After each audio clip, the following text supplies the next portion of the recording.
अध्याय 31। बहुत दिनों से नहीं मिले। पलकें धुंध से ढकी हुई लग रही थी। कुछ बार पलकें झपकाने पर नजारा साफ हो गया। वह आकृति फाइलिंग कैबिनेट के सामने खड़ी थी। उसने सफेद शर्ट पहनी हुई थी, आस्तीन आधी ऊपर की हुई थी। उस आकृति के पास पहुंचते हुए करीब आओ, इतना करीब आओ कि उसकी शर्ट के नीचे उसकी छाती का शांत उतार चढ़ाव देख सको। वह उसे देख रही थी, वह भी उसे देख रहा था। उसकी भौहें थोड़ी सिकुड़ी हुई थी। क्वाव्यक्तु ने अपने दिल में धीरे से आह भरी। वह हमेशा ऐसी ही रहती है, वह किस बात से संतुष्ट नहीं है। मैं हंसने से खुद को नहीं रोक सका, सिर्फ अभी ही नहीं, बल्कि ऐसा कब हुआ था जब टोंग डू लिट उससे संतुष्ट न हुआ हो। पहले ध्यान से सोचा तो 100 में से 99 लोग उससे यही कहते कि तुम जो बोओगे वही काटोगे। हाँ हाँ, यह सब तुम्हारी गलती थी।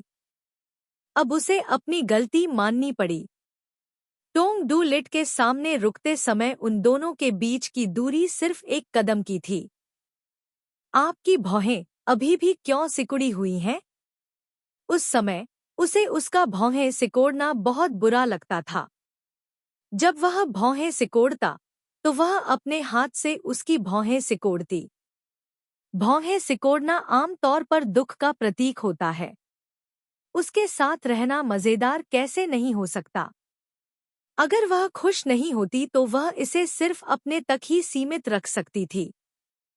कई बार ऐसा भी होता था जब वह कुछ नहीं कर पाती थी और तब वह अपनेपन से कहती थी, अलिट, मैं जाकर आंटी को बता दूंगी कि कल रात मैं गलती से गलत कमरे में चली गई थी।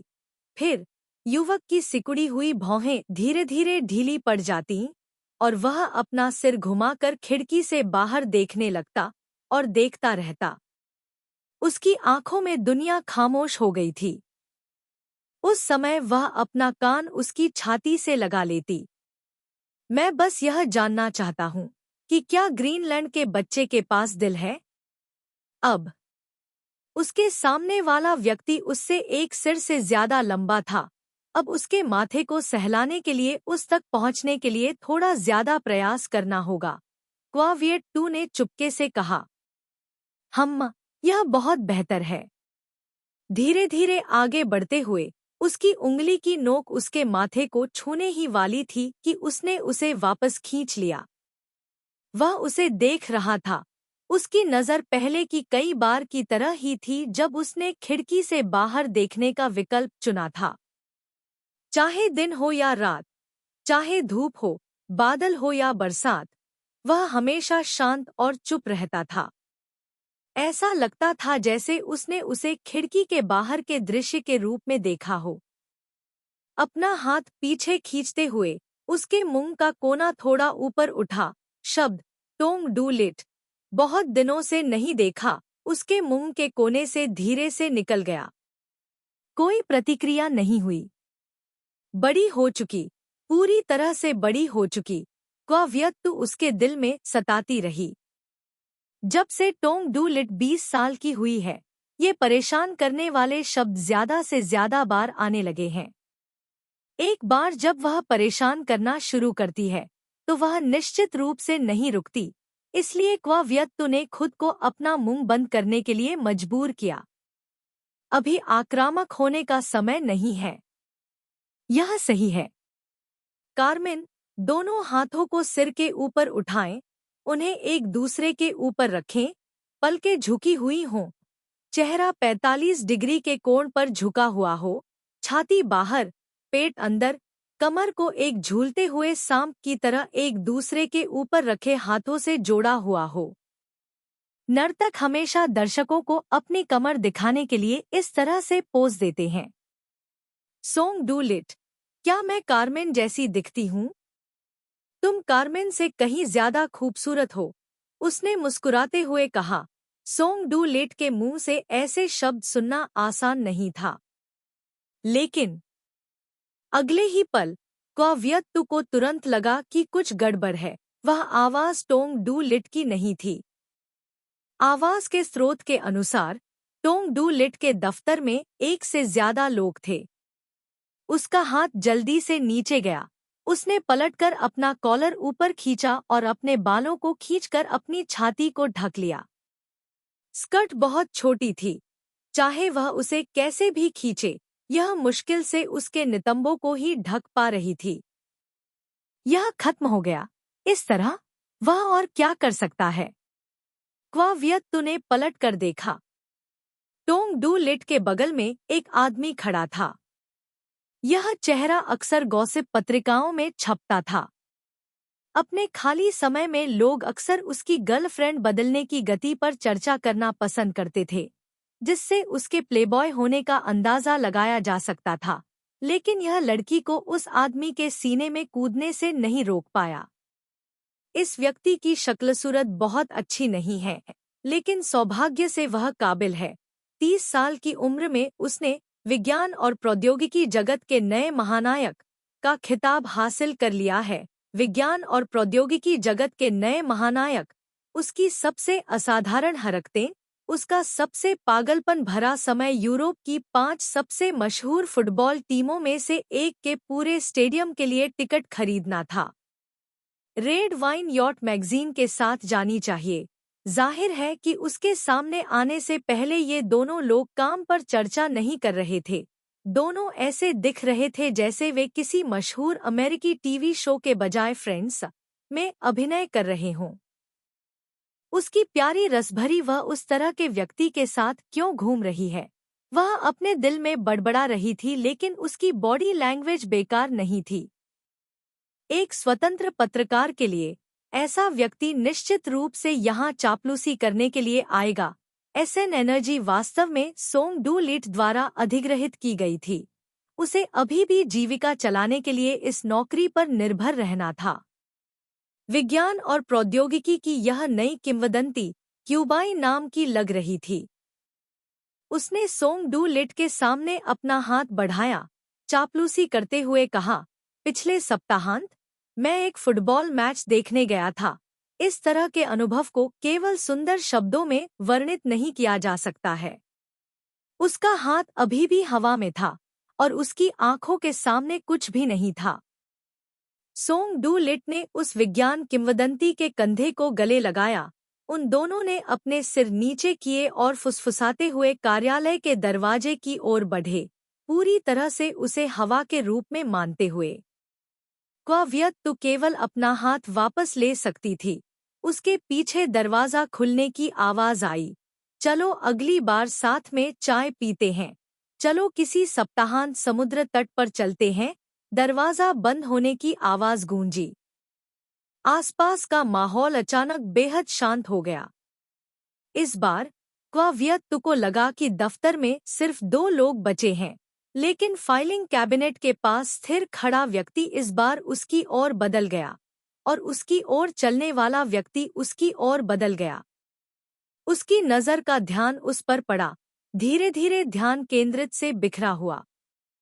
आखिरकार उसकी आंखों ने क्या कैद किया, यह उसे खुद भी स्पष्ट नहीं था, लेकिन उसके कानों ने बहुत साफ सुना। उसने जो कुछ भी सुना वह उसके केंद्रीय तंत्रिका तंत्र तक पहुंच गया। चलो अगली बार साथ में चाय पीते हैं। चलो इस सप्ताहांत समुद्र तट पर चलते हैं। उसकी आवाज छोटी थी लेकिन थोड़ी चुलबुली थी। उसका स्वाद थोड़ा अनोखा है। मैं बहुत देर से इंतजार कर रहा हूं। मुझे उसका फोन नंबर दो। महान वैज्ञानिक के शब्दों का अर्थ मोटे तौर पर यह था कि इस वस्तु का कभी कभार उपयोग किया जा सकता है। जब तक तुम्हारे पास पर्याप्त मात्रा में यह न हो जाए तब तक प्रतीक्षा करो और फिर इसे कुछ दिनों के लिए मुझे दे दो। क्वा वियत को अपने दिल में बहुत अजीब लगा। क्यों नहीं उसने ये शब्द सुनने के बाद आगे बढ़कर उसे 2-4 थप्पड़ मारे। उसे मारने के बाद उसे जोर से कहना पड़ा, प्रिय, मैं उस जगह की मालिक हूँ जिस पर तुम कदम रख रहे हो। अगर वो थप्पड़ तुम्हें रोक नहीं सकता तो मैं अपनी बात कहने का तरीका बदल दूंगी। ये मेरे पिता की कंपनी है। अब तुरंत मेरी नजरों से दूर हो जाओ। ठीक है, तुम सिर्फ सीढ़ियों से ऊपर जा सकते हो। अगर तुम्हें ये थप्पड़ बुरा लगा तो तुम्हारे पिता तुम्हें जरूर सलाह देंगे। प्रिय, उस थप्पड़ के बारे में भूल जाओ। अंतर्राष्ट्रीय मुद्रा कोष और विश्व बैंक भाई हैं। मुझे उकसाना मतलब तुम्हें छूना। तुम्हें छूना मतलब मुझे उकसाना। हम उन लोगों को नाराज नहीं कर सकते। क्वाव्यक्तु ने सोचा, अगर उसने सच में ये शब्द कहे तो वो आदमी हरा चेहरा और इमारत छोड़ दो। जवाब है नहीं। ऐसा नहीं है कि क्वा होंग जुआन की प्रतिष्ठा काफी बड़ी नहीं है। नहीं, ऐसा है कि उसके दादा का प्रभाव काफी ज्यादा है। अगर उसने वाकई उस आदमी को थप्पड़ मारा होता और ये शब्द कहे होते तो शायद वह जोर से हंसता। हंसने के बाद वह कुछ इस तरह कह सकता है, तुम्हारी तुलना में सड़क पर खड़ी महिला किसी देश की राजकुमारी होने का दावा करती है और वह वहाँ इसलिए खड़ी है क्योंकि वह आम जिंदगी का अनुभव करना चाहती है। ज्यादा विश्वसनीय है, जब वह 18 साल की थी तो उसने ऐसा किया होगा, लेकिन 26 वर्षीय वह किसी से भी बेहतर जानती थी कि ऐसे शब्द कहने से सिर्फ खुद पर ही शर्म आएगी। इसके अलावा उनमें से कोई भी उसकी शान नहीं थी। इसके अलावा उसने मन ही मन खुद से कसम खाई थी कि वह अपने दादा की जन्मदिन की पार्टी में थोड़ी बेहतर उपस्थिति के साथ आएगी। बस उसके दिल में धूल की तरह एक अंधेरा कोना था। उसका सीना अचानक ठंडा महसूस हुआ। सहज रूप से उसने अपने बालों को छोड़ दिया। सोंग डू लिट उसके ठीक सामने थी। उनकी आंखें मिली। उसकी पुतलियां सिर्फ उसकी छवि से भरी हुई थी। उसके बालों का एक हिस्सा उसके कंधे के पीछे खिसका हुआ था, जिससे उसकी बर्फ जैसी सफेद छाती दिखाई दे रही थी। हालांकि उसने अपना कॉलर ऊपर खींच लिया था, फिर भी उसकी छाती का हिस्सा अभी भी खुला हुआ था। उसने उसे ढकने के लिए हाथ बढ़ाया। इस हरकत के बदले में एक हल्की हंसी आई। अब तुम्हें याद आया कि तुम जिया चेंग झो के पोते हो? आवाज भी उसी हंसी जैसी थी। क्वाव्यक्तु ने अपने जूतों को देखने के लिए अपना सिर नीचे किया। हालांकि वे मोनाको के जूते नहीं थे, फिर भी वे लाल थे।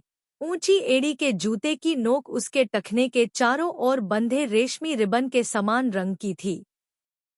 उसके टखने के चारों ओर बंधा रेशमी रिबन कॉक्सकॉम की तरह लाल था, खूबसूरत और नग्न। मुझे याद है कि तुमने मुझसे पहले कहा था, एक विशेष रोगी के रूप में तुम्हारी सुनने और देखने की क्षमता सामान्य लोगों से बेहतर है। मुझे लगता है तुमने क्यूबा की कही हर बात सुनी। अपने जूतों को देखते हुए उसने खुद से सोचा, इतना बुरा नहीं है। सोंग डूली को अभी भी याद है कि उसने क्या कहा था। ईमानदारी से कहूँ तो मैं वास्तव में उस पागल महिला को उसे थप्पड़ मारने का इंतजार कर रहा था, लेकिन दुर्भाग्य से। सोंग डूली जल्दी से उसकी बात बीच में रोकी, अपना सिर उठाया, उस चेहरे को गौर से देखा। 1 सेकंड, 2 सेकंड, 3 सेकंड, अपना हाथ उठाया, कहा, बहुत दिनों से मुलाकात नहीं हुई। 3 सेकंड क्या कर सकते हैं? किसी व्यक्ति को उसके अतीत से मुक्त करने के लिए 3 सेकंड पर्याप्त हैं। बहुत दिनों से नहीं मिले, वाक्य का लहजा बहुत ईमानदार था। बिल्कुल, उसने एक दूसरे को बहुत दिनों से नहीं देखा था। उसने अपने कपड़ों को ठीक से ठीक करने के लिए आधा कदम पीछे लिया, फिर कहा, तुम्हें अंदाजा लगाना चाहिए कि मैं यहाँ क्यों आई हूँ। डूबता हुआ सूरज सूर्यास्त के रंग में बदल गया। फर्श से छत तक की खिड़की से उसने 46वीं मंजिल से बहुत दूर देखा। वहाँ केवल दूर पहाड़ थे, आसमान के नीचे, और साथ ही उसके सामने यह आदमी। नोविचोक एक ऐसा किरदार था जिसके बारे में सड़क पर हर कोई बात कर रहा था, लेकिन खुलकर कहने की हिम्मत नहीं कर रहा था। आसपास फिर से सन्नाटा छा गया। यह अलग था, सब कुछ अलग था। क्या ऐसा इसलिए था क्योंकि क्वाव्यक्तु उसके सामने नहीं आना चाहता था? आकाश के नीचे दूर का पहाड़ है। पहले वह आकाश थी, वह दूर का पहाड़ था। लेकिन इस समय क्वा वियत्तु किसी से भी बेहतर जानता था कि सब कुछ उलट गया था। क्वा होंग हुएन के विश्वासपात्र ने एक बार कहा था, आप अभी भी एसएन ऊर्जा के उत्तराधिकारी हैं, और जब आप मर जाते हैं तो इसे बदला नहीं जा सकता है, लेकिन एलिट इसे प्रबंधित करने के लिए मुझसे अधिक उपयुक्त है। एसएन ऊर्जा आपकी और एलिट की है। आपको मिस्टर क्वा की पीड़ा को समझना चाहिए। क्वा वियत्तु की आवाज बहुत करीब थी। पहले तो उसने थोड़ी शर्म और चापलूसी के साथ यह नाम पुकारा, लेकिन धीरे धीरे जब वह उसका नाम पुकारता था तो वह कुछ भी नहीं सुन पाती थी। जब वह छोटा था तो वह उसे नाम से शायद ही कभी पुकारता था। कभी कभी जब उसे नाम से पुकारना पड़ता था तो कुछ छिपी हुई भावनाएं होती थी जिन्हें वह समझा नहीं पाता था। लेकिन अब वह और नहीं रुकता। कितना असभ्य बच्चा है, क्वा वियत्तु ने मन ही मन आह भरी। उसकी ओर देखते हुए यह साबित हुआ कि उसने उसे सुन लिया था। क्वा वियत्तु, मैं पहले कुछ सोच रहा था, उसने उससे कहा। तुम्हारा क्या मतलब है? जब तुम अंदर आई तो मैं कुछ सोच रहा था, इसलिए मैं तुम्हारा प्रदर्शन चूक गया। उसने अपनी भौहें सिकोड़ी। इस बार मैं तुम्हारे प्रदर्शन का ध्यानपूर्वक मूल्यांकन करूंगा। अगर यह देशद्रोह नहीं है तो क्या है? टोंग डू लिट ने उसे सच में दिखाया कि उसकी पूर्ण विकसित स्थिति यहीं तक सीमित नहीं थी। वियत्तु के माध्यम से यहाँ से पहले उसने बिना किसी छुप के उसकी बड़ी बर्फ की गेंद को देखा, धीरे धीरे अपना हाथ आगे बढ़ाया। उसकी उंगलियां उसके कॉलर बोन पर रुकने वाली थी। एक कदम पीछे हटो, मुस्कुराओ और मुझे खुद ही सब करने दो।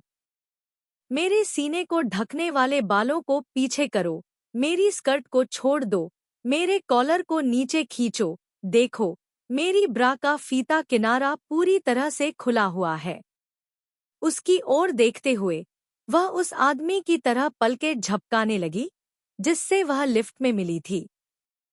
वह तात्कालिक प्रदर्शन में सर्वश्रेष्ठ थी, जैसा कि क्वा होंग जुआन ने कहा। वह और उसकी मां दोनों कला में प्रतिभावान थी। क्वा होंग जुआन की नज़र में तथाकथित प्रतिभा वास्तव में पागलपन थी। प्रदर्शन करने से पहले उसे अपनी भावनाओं को तैयार करने की जरूरत थी, लेकिन अपनी भावनाओं को अच्छी तरह से कैसे तैयार किया जाए? वह इस समय एक मशहूर डांसर की पोशाक पहने हुए हैं, तो चलिए शुरुआत करते हैं डांसर कार्मेन से। कार्मेन के बारे में बात करते हुए हमें समय में बहुत पीछे जाना होगा। उस समय बेहतरीन रेशम पर प्रत्येक पीले मैग्नोलिया फूल, दर्जी ने व्यक्तिगत रूप से पोशाक के हेम के नीचे प्रत्येक कमल के फूल को सिल दिया था, और खिड़की के आधे हिस्से से एक हल्की हवा बह रही थी। खिड़की के बाहर एक अंगूर का बाग था। दिन के दौरान यह इतना हरा था कि इसमें पानी बह सकता था, लेकिन रात में यह समुद्र की सतह पर लहरों की तरह था। लड़की एक ऊंची सफेद कुर्सी पर बैठी थी।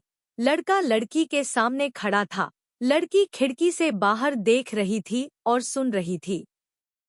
लड़के ने भी खिड़की से बाहर देखा और उसे एक कहानी पढ़कर सुनाई। उसकी आवाज पत्थर की पटिया पर गिरती बर्फ की तरह साफ और चमकदार थी। लेकिन क्या वह एंडरसन पढ़ रहा था या डुमास का? अच्छा, नहीं। अगर उस समय मटर वाली लड़की ने खिड़की से पढ़ते हुए सुना तो उसके गाल निश्चित रूप से लाल हो जाएंगे और वह धीरे से कहेगी, मैं बहुत शर्मिंदा हूँ। युवक एक आकर्षक शरीर वाली जिप्सी महिला का उदाहरण पढ़ रहा था जो एक युवा सैनिक को ले जा रही थी जिसने अभी अभी अपनी मंगेतर को छोड़ दिया था और वह वासना के स्वर्ग में जा रही थी। जिप्सी शब्द का इस्तेमाल एक मजबूत महिला का वर्णन करने के लिए किया जाता है जो रहस्य से भरी हुई है और बहुत आकर्षक है। आसमान सुनहरा भूरा हो गया। हल्की हवा चली। पर्दा एक कोने से ऊपर उठा। लड़की एक ऊंची कुर्सी से खड़ी हो गई। जिप्सी महिला की तरह उसकी कमर मुड़ी हुई थी। सड़कें बाजारों से भरी हुई थी। जो कोई भी उसे इस तरह देखता था वह कुछ चुलबुले शब्द कहना चाहता था। उसने एक सवाल पूछा, एक सवाल का जवाब दिया। उसकी आंखें और भौहें हिल रही थी। उसके हाथ उसके कूल्हों पर थे, एक चुलबुला रूप। अंत में उसने उस युवक पर नजर डाली जो दूर से चला आ रहा था। उसके हाथ में एक घोड़े की चाबुक थी। पहली नजर में प्यार का जिक्र तो नहीं ही किया जा सकता, लेकिन वह उसकी शांत निगाहों को देखकर बहुत खुश थी। अंत में वह अपनी मुड़ी हुई कमर का पीछा करने से खुद को रोक नहीं पाई। वह बाजार की हलचल में डूबी हुई थी। बाजार में लड़कियों की ईर्ष्या, पुरुषों की भावुक आंखों में डूबी हुई। लेकिन दूर से आए युवक की नजर में उसका आकर्षक रूप उसके घोड़े के बराबर भी नहीं था। वह मन ही मन दुखी थी। उसका हाथ उसके कंधे पर था, उसकी आंखें उसकी आंखों पर कसी हुई थी। उसे एक पल के लिए भी दूर नहीं जाने दे रही थी। उसके शरीर के करीब जा रही थी। अपनी कमर को किसी पुरानी पेंडुलम घड़ी की तरह घुमा रही थी। बस की आवाज ने पेंडुलम की धीमी चाल को बाधित कर दिया। बाजार की चहल पहल धीरे धीरे कम हो गई। आदमी और औरत की निगाहें हवा में बदल गईं। सूर्यास्त धीरे धीरे चाय के टुकड़ों के भूरे रंग में बदल गया। वह हल्के गर्मियों के रंग में एक साथ खड़े थे। उस समय ऊंची कुर्सी पर बैठी लड़की एक अपरिचित शक्ल वाली औरत बन गई थी। ऊंची कुर्सी के सामने किताब पढ़ रहा लड़का चौड़े कंधों और पतली कमर वाले युवक में बदल गया था। इस समय महिला का हाथ आदमी के कंधे पर था। दोनों शरीर एक दूसरे से सटे हुए थे। महिला की कनपटी के साथ साथ बिना किसी आवाज के पसीने की एक बूंद बह रही थी, हिलती हुई। जैसे ही वह जमीन पर गिरी, उसका पसीना और भी ज्यादा बहने लगा। धीरे धीरे क्वाव्यक्तु ने अपना सिर ऊपर उठाया। क्या उसका अचानक किया गया प्रदर्शन प्रभावी था? क्या यह दूर बैठे युवाओं की शांत आंखों को झकझोर देगा? क्या यह अनजाने में उसे घोड़े की चाबुक गिरा देगा? इसका जवाब उस हाथ में है जो उसे टटोल रहा है। उसके हाथ का अनुसरण करते हुए क्वाव्यक्तु ने उसकी कमर को छुआ। उसका चेहरा खिल उठा था। टोंग डू लिट का हाथ उसकी कमर पर था। अध्याय 32। चांदनी को विभाजित न करें। क्वाव्यक्तु ने सोंग डू ली के हाथों को छुआ जो उसकी कमर पर रखे थे। उसका चेहरा खिल उठा था। एक सेकंड बाद उसे दूर धकेल दिया गया। क्योंकि वह बहुत हैरान थी, उसने अपना संतुलन खो दिया। जैसे ही उसने अपना पैर वापस संभाला, आसपास का माहौल जगमगा उठा। कार्यालय की सभी लाइटें चालू थी। फर्श से छत तक की खिड़कियों से हर घर के बाहर रोशनी थी। सोंग डूली अपने ब्रीफकेस में कुछ निजी सामान रख रहा था। क्वाव्यक्तु 3 कदम चलकर डेस्क की ओर बढ़ी, एक हाथ से सोंग डूली का ब्रीफकेस छीनने के लिए। ब्रीफकेस उसके पीछे फेंका गया और उसने मुस्कुराते हुए सोंग डूली से पूछा, अभी मेरा प्रदर्शन कैसा रहा? उसने भौहें सिकोड़ी और उसकी ओर देखा। रोशनी बस इतनी ही थी। सोंग डूली के सुंदर चेहरे को ऊपर से नीचे, बाएं से दाएं ध्यान से देख रही थी। वास्तव में निराश, उसने अभी अभी शेखी बघारी थी कि कोई उत्साह नहीं था। उत्साह का एक निशान भी नहीं था। बिल्कुल नहीं। कहो, यह फिर से कर सकते हैं। अपने होंठ चाटते हुए उसने कहा, कोई जरूरत नहीं है। पीछे मुड़कर उसने अपना कोट अपनी कोहनी पर रखा, झुक गया। उसकी पीठ प्रकाश बल्ब की ओर थी। उसकी पुतलियां मंद, उदास प्रकाश से ढकी हुई थी, कभी उज्ज्वल, कभी अंधेरा। अभी का प्रदर्शन बहुत बुरा नहीं था। अभी का प्रदर्शन बहुत बुरा नहीं था, है ना? उसके पास दौड़ी। तुमने उस मामले में मेरी मदद करने का फैसला किया है? कोई जवाब नहीं। एक सौम्य और नरम लहजे का उपयोग करते हुए उसने अपने और गु लानसिंग के बीच दोस्ती पर भी जोर दिया, जो अपने दोस्तों के लिए अपनी जान न बख्शने के दिखावे के समान था। अंत में उसने भावुक होने का नाटक किया और बुदबुदाया, आप निश्चित रूप से कल्पना नहीं कर सकते कि एक दिन ऐसा आएगा जब मैं दूसरों की भी मदद करूंगी। वास्तव में मैंने खुद कभी इसके बारे में नहीं सोचा। बात करते समय शाम की धूप पूरी तरह से क्षितिज की ओर एकत्रित हो गई थी, बाघ की आंख की तरह चमक रही थी। दूर के पहाड़ अपनी रूपरेखा बना रहे थे। अंधेरा था। सोंग डू लिट का जवाब न सुनकर क्वाव्यत्तु अधीर हो गया। 5 भाग धमकी और 5 भाग सवाल के साथ सोंग डू लिट चिल्लाया, क्या तुमने बात करना बंद कर दिया है? उसने पूछा। अपनी अधीरता को छिपाए बिना उसने ठंडे स्वर में कहा, तुम्हें यह भी पता है मुझे ऊंची एड़ी के जूते पहनना बहुत पसंद नहीं है। मत करो ऊंची एड़ी के जूते पहनने और इधर-उधर घूमने की बात करे तो यह सब सिर्फ इसलिए नहीं है। मैं जानता हूँ, यह आपके अच्छे दोस्त की वजह से भी है। यूएक्सयू के जरिए सोंग डू ली का लहजा बिल्कुल भी विनम्र नहीं था। आपको समस्या को समझना होगा। वह आपका अच्छा दोस्त है, लेकिन मेरा कोई परिचय नहीं है। एसएन एनर्जी ने व्यवसाय के लिए खोला है, किसी गिरोह की लड़ाई में भाग नहीं लिया है। अगर आपको अपने दोस्त की चिंता है तो आपको एक अंतर्राष्ट्रीय बचाव दल को ढूंढना चाहिए या दूतावास को फोन करना चाहिए। यूएक्सयू के जरिए उसने सोचा था कि सोंग डू ली मना कर देगा, लेकिन उसने नहीं सोचा था कि वह उसे कोई सम्मान नहीं देगा। उसने कहा, तुम्हारा मेरी मदद करने का कोई इरादा नहीं है। उसने अपने पैर पटक दिए। जिसे गिरफ्तार किया गया है वह तुम नहीं हो, उसने धीरे से कहा। मैं? भले ही वह तुम हो, फिर भी शेयरधारक समूह के वोट से यह तय करना होगा कि इसे पुलिस को सौंपना है या गुप्त रूप से संभालना है। सोंग डू ली, उसकी आंखें काली पड़ गईं, उसके चेहरे पर अंधेरा छा गया। सोंग डू ली ने ऊपर से नीचे देखा, जैसे कोई पहाड़ नीचे दबा रहा हो। उसने अपनी आवाज ऊंची की और कहा, मैंने सिर्फ उस पर भरोसा किया जो आपने पहले कहा था। खुद को इस तरह के शैतानी रूप में बदल दिया। क्या आपने पहले नहीं कहा था? अगर उस दिन टोंग डू लिट ने क्या कहा? इस समय क्वाव्यत्तु को स्पष्ट रूप से याद नहीं था कि वह कह सके। उसने अपनी आंखें नीची कर ली। उसकी आवाज भी धीमी हो गई। क्या आप भूल गए हैं कि आपने पहले क्या कहा था? सोंग डू ली, अगर तुम यह कहने की हिम्मत करोगी कि तुम भूल गई, मैं भूली नहीं। मैंने ऐसा कहा था। सोंग डू ली की आवाज उसके सिर के ऊपर से आई। लेकिन मैंने तुम्हें इतना स्टाइलिश शो करने के लिए मजबूर नहीं किया।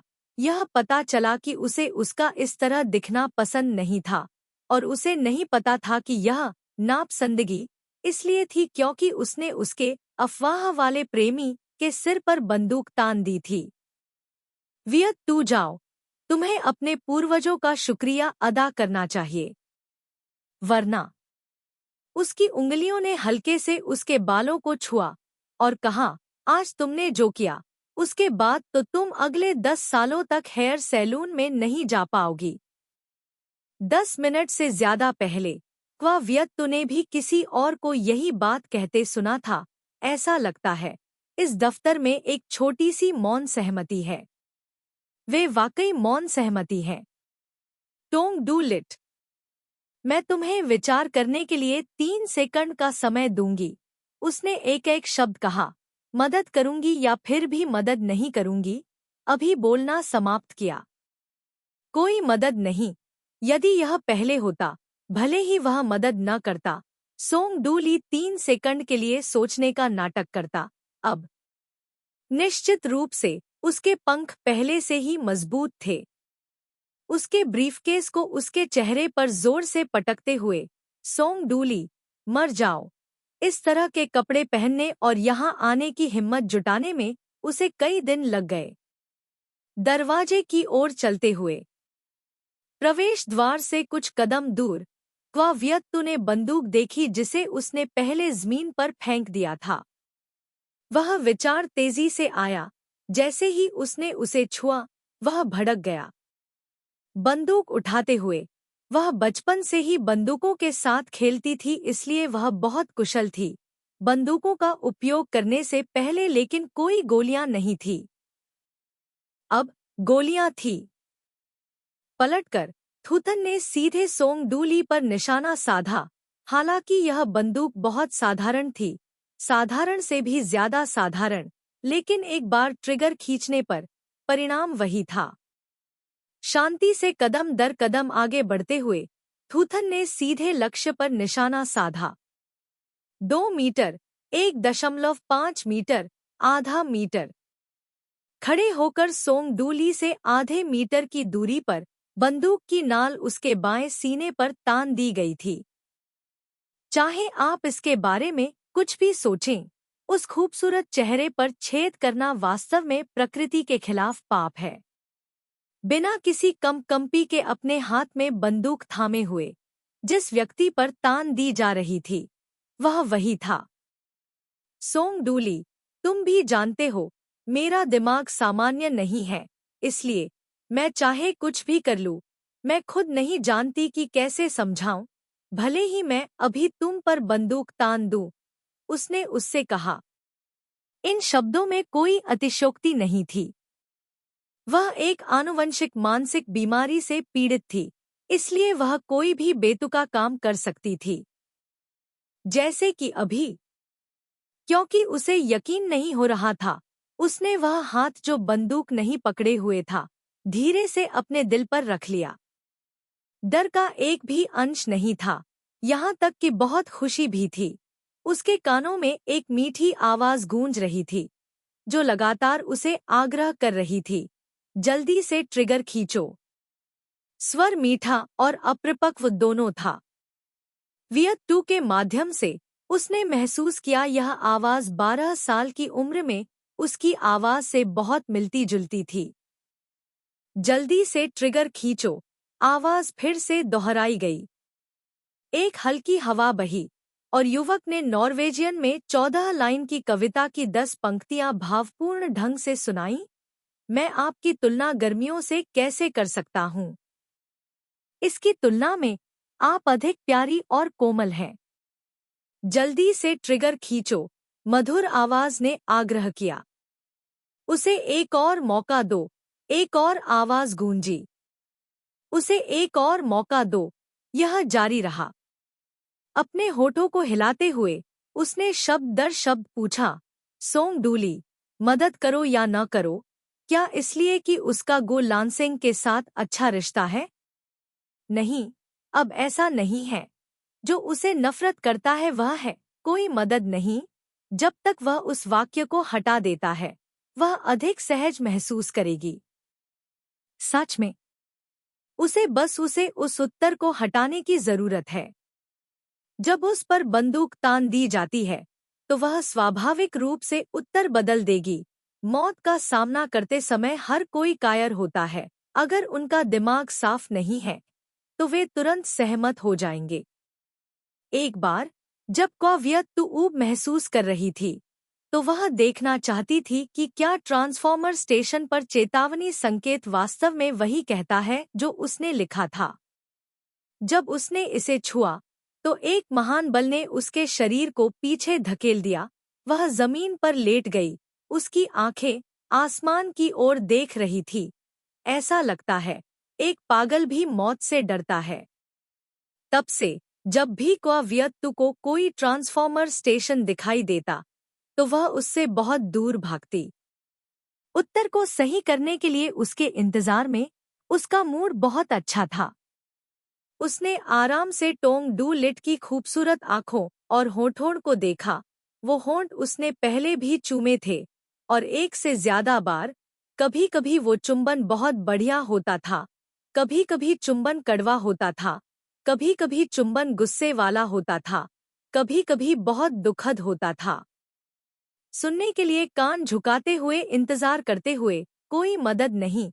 एक बार फिर मीठी आवाज उसके कानों में गूंजी, फुसफुसाते हुए जल्दी से ट्रिगर खींचो। बिल्कुल सही, ट्रिगर खींचो। मीठी रसभरी ने उसका अच्छा मूड खराब कर दिया। अभी अभी उसका मूड बहुत अच्छा था। उसकी उंगली ने धीरे से ट्रिगर खींचा। धमाका की आवाज आई, गोली की आवाज आई। 1 सेकंड बाद गोली सोफे में जा घुसी। अच्छा, अच्छा, ट्रिगर खींचा गया, गोली की आवाज आई। दुनिया शांत थी। आखिर गोली सोफे में क्यों लगी? इस बारे में सोचते हुए, शायद जब वह ट्रिगर खींच रही थी, सोंग डूली ने उसे धक्का दिया। यह वाकई मजेदार था। यह वैसा ही था जैसा उसकी छोटी चाची ने उससे कहा था, तुम एक विवेकहीन व्यक्ति हो।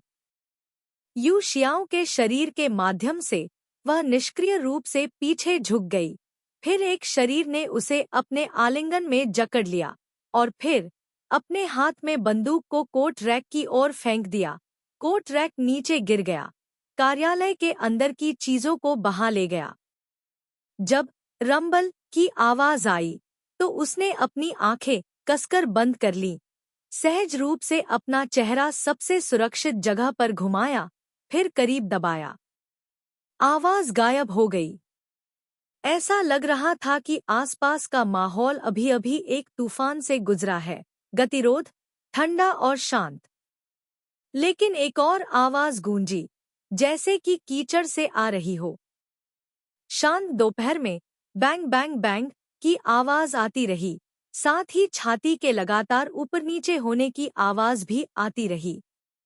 आवाज कहाँ से आ रही है, यह जानते हुए क्वाव्यक्तु ने अपने मुंह के कोनों को सिकोड़ लिया। ऐसा नहीं था कि उसे मौत का डर नहीं था। बंदूक की नाल का सामना करते हुए सोंग डू लिट को वास्तव में मौत का डर नहीं था। इस विचार ने क्वाव्यक्तु को उदासी से भर दिया। दृढ़ता से उसने अपने पैर खोले, कसकर उसकी कमर को लपेटा। उसके हाथ भी उसकी गर्दन के चारों ओर लिपटे रहे। उसका चेहरा उसकी छाती पर रखा, लक्ष्य को खोजने के लिए ऊपर की ओर देखते हुए। मदद करूं या न करूं, उसने उग्रता से कहा। सोंग डू लिट, अगर तुमने हिम्मत की कि तुम मदद नहीं करोगे तो मैं तुम्हारा कान काट दूंगी। यह सही है। इस समय वह यह पूरी तरह से कर सकती थी। बस उसे अपने दांत दिखाने और काटने की जरूरत थी। भले ही वह उसका कान न काट सके, फिर भी वह उसके कान की उपास्थि पर दांत का निशान छोड़ सकती थी। वह जानती थी कि काटने के लिए वह जगह सबसे अच्छी थी। अंधेरे में उसने इसे 1 से अधिक बार लैंप के नीचे देखा। रोशनी कान में घुसती हुई लग रही थी। कान हल्का लाल था, बहुत सुंदर लग रहा था। जीभ की नोक धीरे से लाल परत पर फिसल गई और धीरे धीरे थोड़ा थोड़ा करके ऊपर चली गई। धीमी आवाज में, टोंग डू लिट, तुम्हें एक और मौका देता हूँ, मदद करो या नहीं। पूछने के बाद उसे लगा कि यह सांस की बर्बादी है। लानत है, अगर तुम नहीं शब्द कहने की हिम्मत करते हो तो उसने तुरंत काट लिया। उसने जो कहा उसके जवाब में, क्या तुमने मुझे सोचने के लिए 3 सेकंड नहीं दिए? जैसे यह सही है। शायद मुझे तुम्हें सोचने के लिए और समय देना चाहिए। उसका चेहरा उसके चेहरे से सटा हुआ था। उसकी आंखें छत को देख रही थी, चुपचाप इंतजार कर रही थी। रुको, रुको, ध्यान से देखो। ऐसा लगता है कि छत पर काली रेखाएं हैं। वे काली रेखाएं क्वाव्यक्तु को थोड़ा थका देती हैं। क्या 3 सेकंड बीत गए हैं? उसने उससे पूछा। जैसे समय अभी थोड़ा ही बीता है। अभी नहीं, एक गहरी आवाज ने कहा। अभी नहीं। तो एक पल रुको, छत की तरफ देखते रहो। क्या 3 सेकंड बीत चुके हैं? उसकी नजर भारी होने लगी। इस बार दरवाजे पर दस्तक की आवाज ने उसे जवाब दिया। महाप्रबंधक टोंग, क्या अंदर कुछ हो रहा है? दरवाजे के बाहर एक सावधान महिला आवाज ने पूछा। कुछ नहीं हुआ, अब सभी लोग काम से छुट्टी ले सकते हैं, सोंग डू लिट ने जवाब दिया। एक सवाल, एक जवाब ने किसी तरह क्वावियत्तु को नींद का एहसास कराया। नींद का यह एहसास थोड़ा समझ से परे था। ऐसा इसलिए हुआ होगा क्योंकि उसे कल रात पर्याप्त नींद नहीं मिली। यह सही है, कोलान सिन्हा अभी भी अचंभे में, उसका शरीर निष्क्रिय रूप से जमीन से उठ खड़ा हुआ। उसे ऊपर खींचकर सोंग डू लिट ने अपनी शर्ट ठीक करना शुरू किया, फिर से बंदूक उठाई और बंदूक हाथ में लेकर शौचालय की ओर चला गया। फ्लशिंग पानी की आवाज गूंजी। जब वह शौचालय से बाहर निकला तो सोंग डू लिट के हाथ में अब बंदूक नहीं थी। किसी कारण से क्वावियत्तु के मुंह से गर्जना शुरू हो गया। यह मेरी बंदूक है। शोर के बाद क्वावियत्तु ने गुलान शेंग की समस्या के बारे में फिर से सोचा। उसके पीछे पीछे चलते हुए, टोंग डू लिट, आपने अभी भी मेरे सवाल का जवाब नहीं दिया है। क्वावियत्तु और टोंग डू लिट कार्यालय से बाहर चले गए। सचिव के कार्यालय का दरवाजा बंद था। स्वागत कक्ष और सम्मेलन कक्ष भी बंद थे। अंत में पूरी 46वीं मंजिल पर सिर्फ वे दोनों ही रह गए। टोंग डू लिट के कदमों के पीछे पीछे चलते हुए दालान में एक भी व्यक्ति नहीं था, सिर्फ क्वावियत्तु की आवाज थी। आवाज में कोई संयम नहीं था। टोंग डू लिट, आपने मुझे जवाब नहीं दिया। मदद करें या न करें? पहले की तरह ऐसा लग रहा था कि उसका पल्ला भारी था, लेकिन वास्तव में भावनात्मक रूप से जो हावी था वह खुद थी। हमेशा खामोश रहने वाले पहाड़ का सामना करते हुए वह केवल अपने नुकीले दांत दिखा सकती थी और अपने पंजे हिला सकती थी। सोंग डूली, मैं कसम खाता हूँ, जब यह सब खत्म हो जाएगा तो मैं निश्चित रूप से महिलाओं की भावनाओं को धोखा देने, भावनाओं को खिलौनों की तरह इस्तेमाल करने के लिए आपको बेनकाब करने के लिए एक किताब लिखूंगा। ओह ठीक है, और साथ ही आपने शादीशुदा महिलाओं के साथ संबंध भी बनाए हैं और अपनी नाबालिग बेटी के साथ कम से कम 100 बार कमरे किराए पर लिए हैं। आप अच्छी तरह से जानते हैं कि मुझे बकवास करना पसंद है। यह दुनिया ऐसी ही है। लोग सही चीजों के बारे में सुनना पसंद नहीं करते हैं और अधिक अविश्वसनीय चीजों को सच मान लिया जाता है। हंग ने कहा, तब तक मैं निश्चित रूप से बिक्री में सबसे अधिक योगदान दूंगा। गलियारे को ऊर्ध्वाधर रूप से डिजाइन किया गया था, जो अंततः लिफ्ट की ओर जाता था। इससे पहले कि वह आधा भी चल पाती, वह पहले से ही दर्जनों कदम पीछे थी। भले ही वह तेज चले, फिर भी उनके बीच की दूरी कम नहीं हो सकती थी। उसके पैर लंबे थे और 10 सेंटीमीटर ऊंची एड़ी भी उसके कदमों को प्रभावित करती थी। टोंग डू लिट, मेरे लिए वहीं रुक जाओ। उंगली सीधे सोंग डूली के सिर के पीछे की ओर इशारा करती है। अपना सिर दूसरी ओर घुमा लिया। क्वावियत्तु ने दृढ़ता से रुककर कहा, क्या तुम मेरी बात पर विश्वास करते हो? मैं टीवी स्टेशन को फोन करूंगा। मैं उनके सबसे लोकप्रिय शो पर अपनी पहचान बताना चाहता हूँ। तुम्हें पता है, मैं अंधा होने का नाटक करने में बहुत अच्छा हूँ। आंसू और नाक बहने से सभी को यह बताने के लिए कि मैं खतरे में हूँ। मैं निश्चित रूप से मजाक नहीं कर रहा हूँ। अंत में सोंग डूली भी रुक गया और बोला, डर गए? सीधे खड़े होकर, बेशक, मैं अपना नाम जोर से नहीं कहूंगा। इस तरह से प्रभाव और भी बेहतर होगा। अभी टीवी दर्शक बहुत उत्सुक हैं। वह कौन है जिसने एसएन एनर्जी के वारिस को खतरे में पड़ने दिया? इसका अंदाजा लगाना आसान है। सोंग डूली ने अपना सिर घुमाया। क्वावियत्तु अपनी बाहों को क्रॉस करके खड़ा था। अनिच्छा से बोला, मैं तुम्हें 3 सेकंड और दूंगा। सोंग डूली, मदद करो या नहीं? क्वावियत्तु, टकटकी लगाए छत की ओर देखते हुए, ऐसा लगता है कि तुम वाकई शो में आना चाहते हो।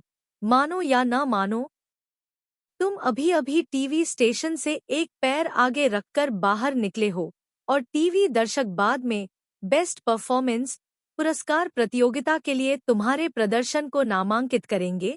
सोंग डूली ने अपना स्वर बढ़ाया, गुयू शियू, मैं चाहता हूँ कि तुम अपनी पहचान सार्वजनिक करो। मुझे इस कार्यालय में बैठे बैठे बहुत गुस्सा आता है और हमेशा तुम्हारे द्वारा पैदा की जाने वाली परेशानियों से जूझना भी बहुत परेशान करता है। स्तब्ध। सोंग डूली पहले से ही लिफ्ट के सामने खड़ा था। वह सोंग डूली को ऐसे ही जाने नहीं दे सकता था और क्वा यू शिउ तेजी से भागा और कुछ कदम चलने के बाद जमीन पर गिर गया। जूते बहुत ऊंचे थे और उसने जल्दी से जूते के फीते के एक तरफ को खोल दिया, जबकि दूसरी तरफ की गांठ को खोलना बहुत मुश्किल था। थोड़ी देर तक खोलने और बांधने के बाद यह एक मृत गांठ में बदल गई और अंत में इसे खोला नहीं जा सका। अपना सिर ऊपर उठाते हुए लिफ्ट का दरवाजा धीरे धीरे खुला। सोंग डूली, तुम्हारी हिम्मत, जोर से चिल्लाओ। वह आकृति पीछे मुड़ी नहीं और बस लिफ्ट में चली गई। उसने अपना सिर नीचे कर लिया, ऊपर देखने की हिम्मत नहीं हुई। डर था कि अगर उसने बहुत अधिक देखा तो उसका दिल दुखेगा जैसे किसी ने उसे काट दिया हो। वह जितना दृढ़ निश्चयी था, वह उतनी ही कमजोर होती गई। क्वाव्यक्तु को इस तरह की भावना से नफरत थी। यह वास्तव में भयानक था और यह इस तरह का बुरा मूड था जो आज तक हमेशा उसके और उसके साथ कदम से कदम मिलाकर चलता रहा। वह हमेशा खराब मूड से आसानी से नियंत्रित हो जाती थी। अगले ही पल वह ऐसी चीजें कर बैठती थी जिसके बारे में उसे खुद भी नहीं पता होता था। वह एक पागल व्यक्ति थी। जब वह किशोरी थी तो वह एक पागल लड़की थी।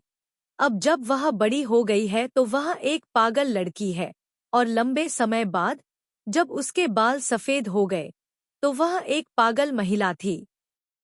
जब वह एक पागल महिला बन गई तो क्या केवल ऊंची दीवारें ही उसका साथ देंगी? अपने टखनों को फिर से देखते हुए उसके जूतों के फीते कैसे खुल सकते थे? उसने धीरे से पूछा, क्या तुम भी अब मेरी परवाह नहीं करना चाहते? उसे नहीं पता था कि वह व्यक्ति कब उसकी आंखों के सामने प्रकट हुआ, न ही उसे पता था कि उन हाथों ने उसके जूतों के फीते कैसे खोले। उसकी कोहनी पर लटका हुआ कोट अब उसके शरीर पर लपेटा हुआ था। ऊपर देखते हुए उसने उसका चेहरा देखा। टोंग डूलिट, क्या तुम्हें हर चीज को सुलझाने में मेरी मदद करना परेशान करने वाला लगता है? कोई जवाब नहीं मिला। उसकी नजर उसके टखने पर पड़ी। लाल रेशमी रस्सी बहुत ही आकर्षक थी। रोशनी में उसकी पुतलियां एक छोटी सी आग की तरह थीं, बहुत सुंदर। उसका स्वर दयनीय और व्यथित दोनों था जब उसने कहा, तुम जानते हो, कभी-कभी मैं परेशानी पैदा नहीं करना चाहता। तुम जानते हो, मैं वास्तव में अपने दिल में बीमार हूँ। वह अभी भी लाल रेशमी रस्सी को देख रहा था। उसका हाथ उसके चेहरे पर दबा हुआ था, उसे मार्गदर्शन दे रहा था। अंत में उसके पीले चेहरे ने छोटी सी आग की जगह ले ली। सोंग डूली, उसने सावधानी से पुकारा, अगर मैं तुमसे वादा करता हूँ, अगले 6 महीने में मैं कोई परेशानी पैदा नहीं करूँगा, कोई परेशानी पैदा नहीं करूँगा, तो क्या तुम इस बार मेरी मदद कर सकती हो? उसने उसे देखा, उसे देखने के लिए घृणा की नज़र का इस्तेमाल किया। वह स्पष्ट रूप से जानती थी कि उस नज़र के पीछे क्या छिपा था। वह पागल लड़की वास्तव में दयनीय थी। अतीत में उसे चिढ़ाने के लिए वह अक्सर दयनीय होने का नाटक करती थी। एक छोटी लड़की बेचारा पागल हमेशा काम करता है। अभी मुझे नहीं पता कि यह अभी भी काम करता है या नहीं। धीरे से अपनी आस्तीन खींचते हुए टोंग डूलिट, बस एक बार और मेरी मदद करो। अध्याय 33, चांदनी को विभाजित न करें। 2। क्वाव्यक्तु ने आखिरकार टोंग डूलिट के मुंह से वह सुना जो वह चाहती थी। वे दोनों एक साथ लिफ्ट में घुस गए। क्वाव्यक्तु, यह याद रखना, मैं तुम्हारी मदद कर रहा हूँ, तुम्हारे अच्छे दोस्त की मदद नहीं कर रहा हूँ, उसने उससे कहा। कोई बात नहीं, जब तक को लान सिंह सुरक्षित वापस आ सकता है, वह उसके द्वारा बनाए गए अचार के पकौड़े खा सकती है। ध्यान से सुनने का नाटक करते हुए। टोंग डू लिट एक व्यवसायी की तरह बनता जा रहा है, एक व्यवसायी जो केवल मुनाफे की बात करता है। वह उसकी मदद करने के लिए तैयार हो गया और साथ ही उसे उसके लिए कई शर्तें पूरी करनी पड़ी। आगे बढ़ो, मैं जो चाहूंगी करूंगी। स्वर बहुत ताज़ा था, जैसे कोई व्यक्ति जिससे बात करना आसान हो। उसके दिल में उसने सोचा ऐसी ही स्थिति थी। कल आपने एक दोस्त से पैसे उधार लिए, लेकिन आज आप उसे केवल यह बता सकते हैं कि आप उसे वापस नहीं कर सकते और आपके असफल निवेश को भी तत्काल पैसे की आवश्यकता है। लिफ्ट का दरवाजा बंद हो गया। वह बाईं ओर खड़ा था, वह दाईं ओर खड़ी थी, थोड़ी दूरी पर। लिफ्ट के दरवाजे पर दो लोगों की आकृतियां दिखाई दे रही थी। पहले तो यह थोड़ा धुंधला दिखाई दिया, लेकिन करीब से देखने पर पता चला कि उसने सोंग डू लिट का कोट पहना हुआ था। सोंग डू ली उससे बात कर रही थी। ठीक है, उसने सहमति जताई। आधे साल तक कोई परेशानी न होने देना, यही उसने कहा था। आधे साल तक कोई परेशानी न होने देना असंभव नहीं था, लेकिन यह उसकी स्थिति से देखा जाना चाहिए था। अगर वह अच्छे मूड में थी और कोई उसे गुस्सा नहीं दिलाता था, तो वह एक अच्छी और सज्जन लड़की होगी। लिफ्ट के दरवाजे को देखते हुए, ध्यान से देखने पर क्वाव्यक्तु ने पाया कि सोंग डू ली का कोट उसके ऊपर था, जिसका किनारा उसके घुटनों तक पहुंच रहा था। इसका क्या मतलब था? आह भरते हुए, इसका मतलब था कि उसकी मीठी रसभरी 10 मिमी लंबी घास की पत्ती से एक परिपक्व पेड़ में बदल गई थी, जो हवा को गले लगाती थी और आकाश को ढक लेती थी। अब सोंग डू लिट एक लंबा, जवान आदमी था जो लड़कियों को अपने पेट को छूने का सपना दिखाता था, अपनी उंगलियों का इस्तेमाल करके उसके नाजुक मांस के हर इंच को छूता था। इससे क्वाव्यक्तु को थोड़ा दुख हुआ, लेकिन टोंग डू लिट के हाथ में अपनी ऊंची एड़ी के जूते देखकर उसने अब और गुस्सा न करने का फैसला किया। टोंग डू लिट के हाथ में ऊंची एड़ी के जूते देखने में काफी अच्छे लग रहे थे। जो चीज आंखों को अच्छी नहीं लग रही थी, वह थी उसके पैरों में काले मोजे। मोजे सोंग डू लिट के थे। उसके पैर में मोच आ गई थी, इसलिए वह ऊंची एड़ी के जूते नहीं पहन सकती थी। इसलिए उसने सोंग डू लिट से अपने मोजे उतरवा लिए ताकि वह उसे पहन सके। गहरे भूरे रंग की पुरुषों की जैकेट काले मोजों के साथ अच्छी लग रही थी, बिल्कुल भी फैशनेबल नहीं थी। व्यक्तु के जरिए जल्दी से अपने विचारों को समेटते हुए उसने जवाब दिया, मैं सुन रही हूँ, मैं सुन रही हूँ। मैंने अभी क्या कहा? तुमने अभी क्या कहा? उसने सुना तो था, लेकिन ध्यान नहीं दिया। टोंग डू लिट ने क्या कहा? तुम किस बारे में बात कर रहे हो? होश में आते हुए वह चिल्लाई, नहीं। उसके मुंह से चीखने के लिए काफी नहीं था।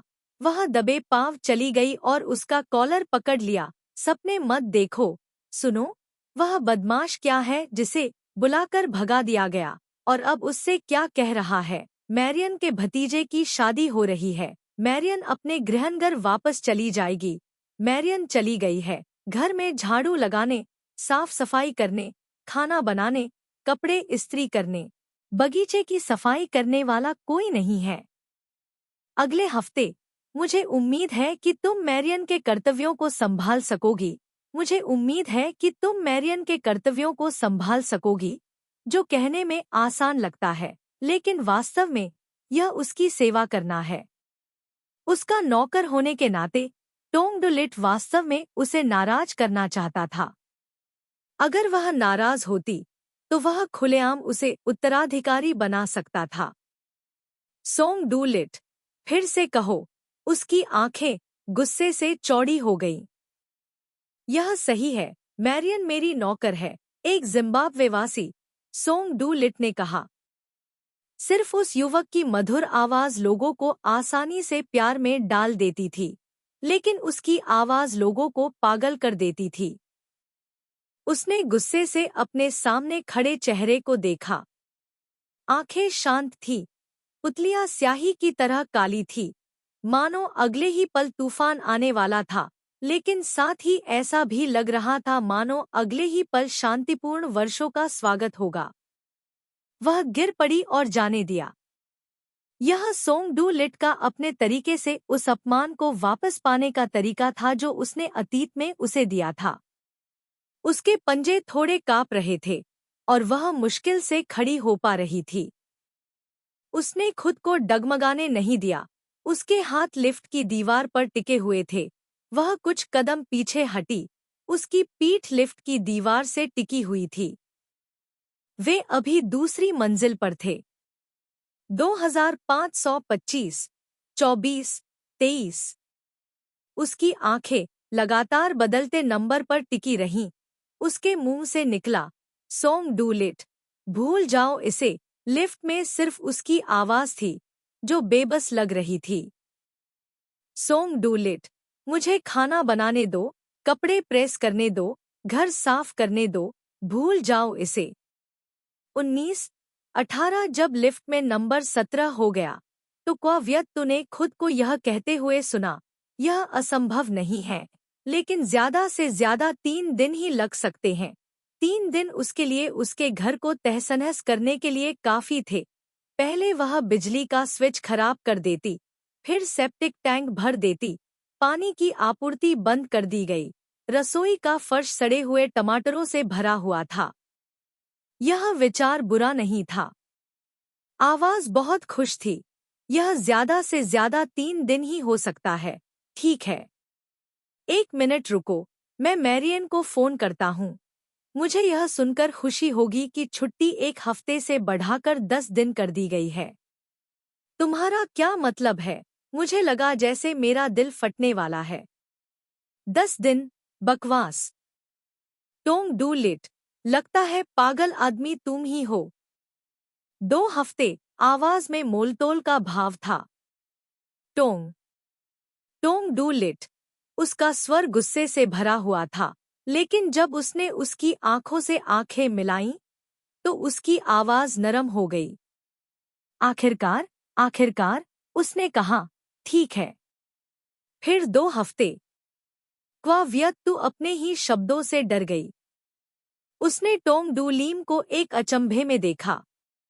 उसके मुंह के कोने पर हल्की मुस्कान को देखते हुए, उसकी रसभरी मुस्कान ने उसके दिल को थोड़ा कांप दिया। उसने खुद से सोचा, यह विचार क्वाव्यक्तु के खुद को थप्पड़ मारने जैसा था। उसने नजरें फेर ली। 2 हफ्ते और 2 साल तक कोई परेशानी न करना अलग नहीं था। जब तक वह चाहती, वह इसे साफ साफ झटक सकती थी।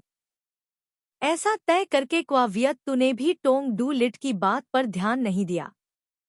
लिफ्ट का दरवाजा खुला। काले कपड़े पहने एक सफेद आदमी लिफ्ट के दरवाजे के सामने खड़ा था।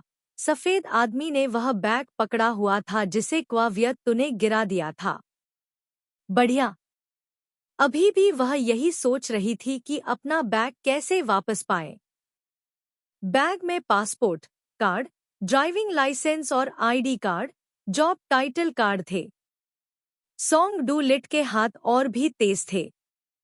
क्वाव्यक्तु ने चौड़ी आंखों से देखा कि सोंग डू लिट ने अपने पहचान के दस्तावेज गोरे आदमी को सौंपे। बैग में बची हुई चीजें उसे वापस दे दी गईं।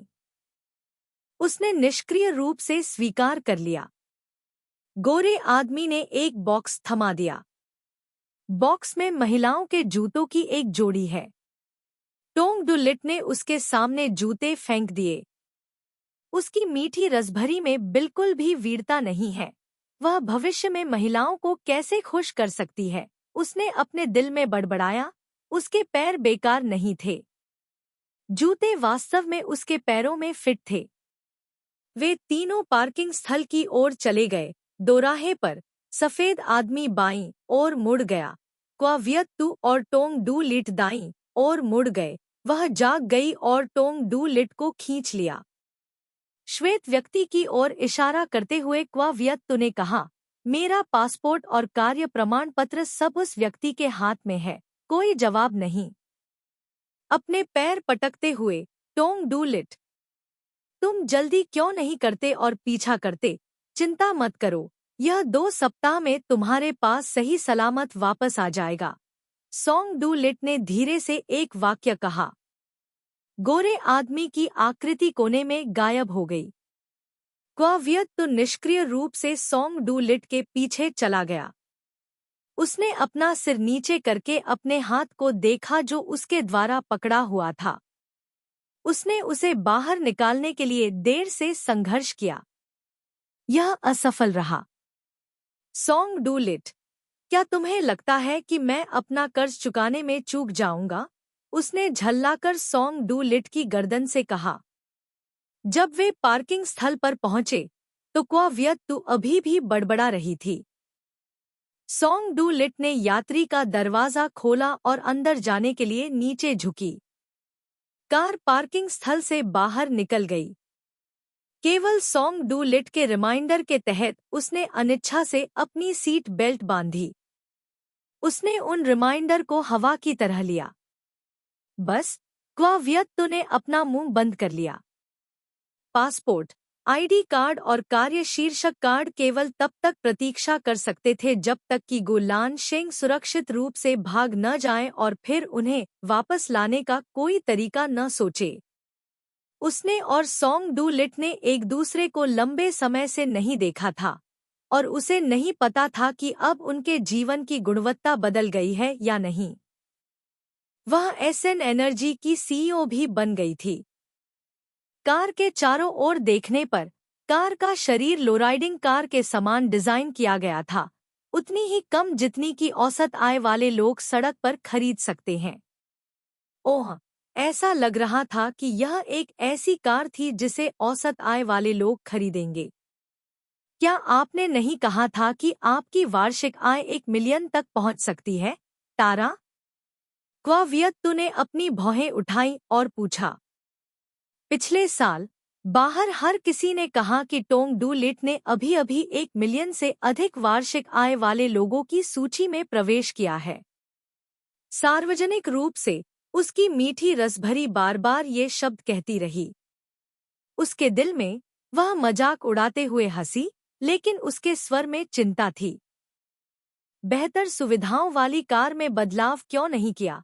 अभी तो ऐसा लगता है कि सोंग डू लिट की दुनिया केवल ड्राइविंग पर ही केंद्रित है।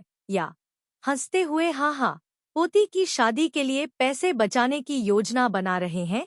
कोई जवाब नहीं। यह सही है, सोंग डू ली कभी बीजिंग नहीं गई। मैं बीजिंग में किसी को जानती हूँ। इस व्यक्ति ने कहा कि शादी करना बहू से शादी करना कहा जा सकता है। मुझे लगता है कि बोलने का यह तरीका बहुत प्यारा है, उसने कहा। फिर भी कोई जवाब नहीं। बहुत उबाऊ। क्वावियत ने कार का दराज खोला। वहां दैनिक जरूरतों, toilet paper, toothbrush, toothpaste, mood बढ़ाने वाली दवा, पानी की कई बोतलें, सोडा, कुकीज के अलावा कुछ नहीं था। उसकी नज़र मूड बढ़ाने वाली दवा पर रुक गई। कुछ समय पहले सोंग डू ली ने दालान में कहा कि मैं उस कार्यालय से बहुत थक गई हूँ। उसने दराज बंद कर दी। उसका शरीर कुर्सी पर वापस गिर गया। उसकी आंखें बेसुध होकर स्टीयरिंग व्हील पकड़े हुए हाथों को देख रही थी। वे हाथ कभी धनुष से निकले तीखे तीरों की तरह थे, उसकी ओर इशारा करते हुए जैसे कि वह एक क्रूर जानवर हो। उन हाथों ने एक बार उसे स्विमिंग पूल में धकेल दिया था, भले ही वह जानती थी कि वह तैर नहीं सकती। और भी अजीब बात यह है कि ये हाथ उसकी आंखों के कोनों में जमा हुए आंसुओं को भी पोंछ देते थे जब वह सबसे असहाय होती थी। सबसे भयावह बात, और भी अजीब बात यह है कि इन हाथों ने उसके शरीर को इस हद तक हिला दिया कि मानो गहरे अंधेरे में धरती और आसमान हिल रहे हों। इस दुनिया में किस्मत है, बदकिस्मती भी है। अपनी आंखें बंद करो। विचार अस्तव्यस्त है। सेल फोन की आवाज अचानक बज उठी, जिससे नींद दूर हो गई, लेकिन क्वावियत अपनी आंखें खोलने में बहुत आलसी थी। आखिरकार टोंग डू लिट ने उस पर ध्यान नहीं दिया। सेल फोन नहीं उठाया गया था, लेकिन वास्तव में वॉल्यूम कम कर दिया गया था। शायद जिसे कॉल किया जा रहा था वह विचार कर रहा था कि उठाना है या नहीं। अंत में उसने फिर भी उठाया। उत्तर देने वाली आवाज बहुत धीमी थी। पहला वाक्य था ड्राइविंग, इसके बाद ठीक है आदि। बातचीत लगभग 5 मिनट तक चली। अंत में इस तरफ के व्यक्ति ने विनम्रता से कहा, मैं ठीक हूँ, बाद में मिलते हैं, शुभ रात्रि, और फोन रख दिया। गुड नाइट को कोमल स्वर में कहा गया। उसकी पलकें कांप उठीं और खिड़की के बाहर से रोशनी अंदर आ गई। झुककर ड्राइवर की सीट की ओर मुंह करके उसे ठीक से एडजस्ट करते हुए उसने अचानक गुरगुराहट की आवाज निकाली, जिससे क्वावियत्तु को शर्मिंदगी महसूस हुई। टोंग डू लिट को शक हुआ कि वह उसकी और दूसरी लड़की की बातें सुनने के लिए सोने का नाटक कर रही थी। टोंग डू लिट की कोमल आवाज के आधार पर दूसरी तरफ मौजूद व्यक्ति का 9/10 हिस्सा लड़की थी। शायद उन दोनों के बीच का कांड निश्चित रूप से एक निराधार अफवाह नहीं थी। शायद 2 साल बाद उसे सोंग डू लिट से अच्छी खबर मिल सकती है। वह भी अच्छा होगा। उस समय उसे अपराध बोध की भावना को ढोने की जरूरत नहीं होगी। कार रुकी। क्वावियत्तु ने अपनी आंखें चौड़ी कीं। कार एक सुविधा स्टोर के सामने रुकी। सोंग डू लिट को कसकर पकड़े हुए वह कार से बाहर निकलने के लिए तैयार हुई। उसने घने अंधेरे रात को देखा और कहा, तुम क्या कर रही हो? अपना हाथ हटाकर कार का दरवाजा खोलते हुए सोंग डू लिट सुविधा स्टोर में चली गई। स्टोर से बाहर निकलते हुए सोंग डू लिट के हाथ में शॉपिंग बैग था। वह स्टोर के सामने दूध बेचने वाली मशीन के सामने रुका। कुछ ही सेकंड बीते थे कि क्वावियत्तु की आत्मा थोड़ी घबरा गई। घबराहट ऐसी लग रही थी जैसे वह किसी खास महीने और साल में थी। एक बहुत ही अजीब आसमान के नीचे उसने वेंडिंग मशीन से हॉट कोको खरीदा। ऑरोरा को देखते हुए कोको पी रही थी। एक रंगीन कमरे में वह एक व्यक्ति के साथ शोर मचाते हुए खेल रही थी। उसका शरीर मछली की तरह लचीला था। उसका सिर दीवार के किनारे पर टिका हुआ था। उसके लंबे बाल फर्श पर फैले हुए थे। उसका शरीर दूसरी तरफ थोड़ा दबा हुआ था, इसलिए उसने दीवार पर हरा रंग डाला।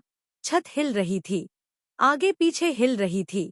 ऐसा लग रहा था जैसे कोई नाव आगे पीछे हिल रही हो। धीरे धीरे हवा बढ़ गई। नाव ने एक बवंडर का सामना किया, जो अधिक से अधिक हिंसक रूप से हिल रहा था। इतना हिंसक कि पसीना और आंसू बह निकले।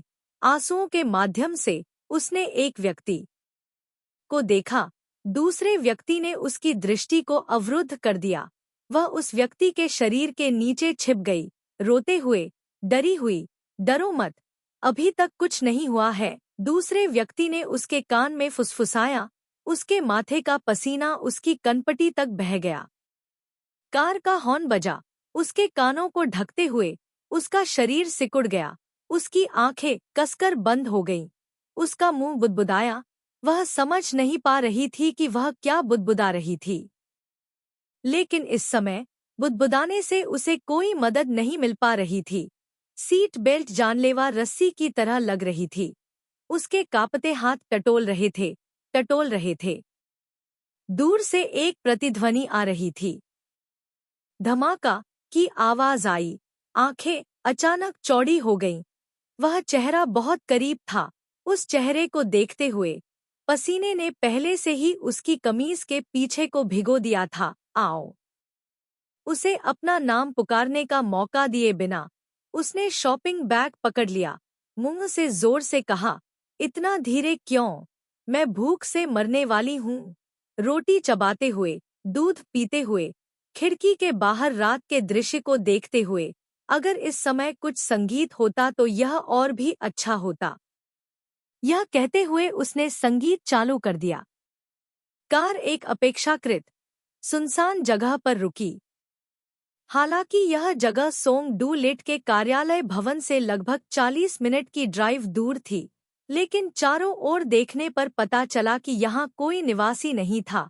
यह जगह पहाड़ के आधे रास्ते पर स्थित थी।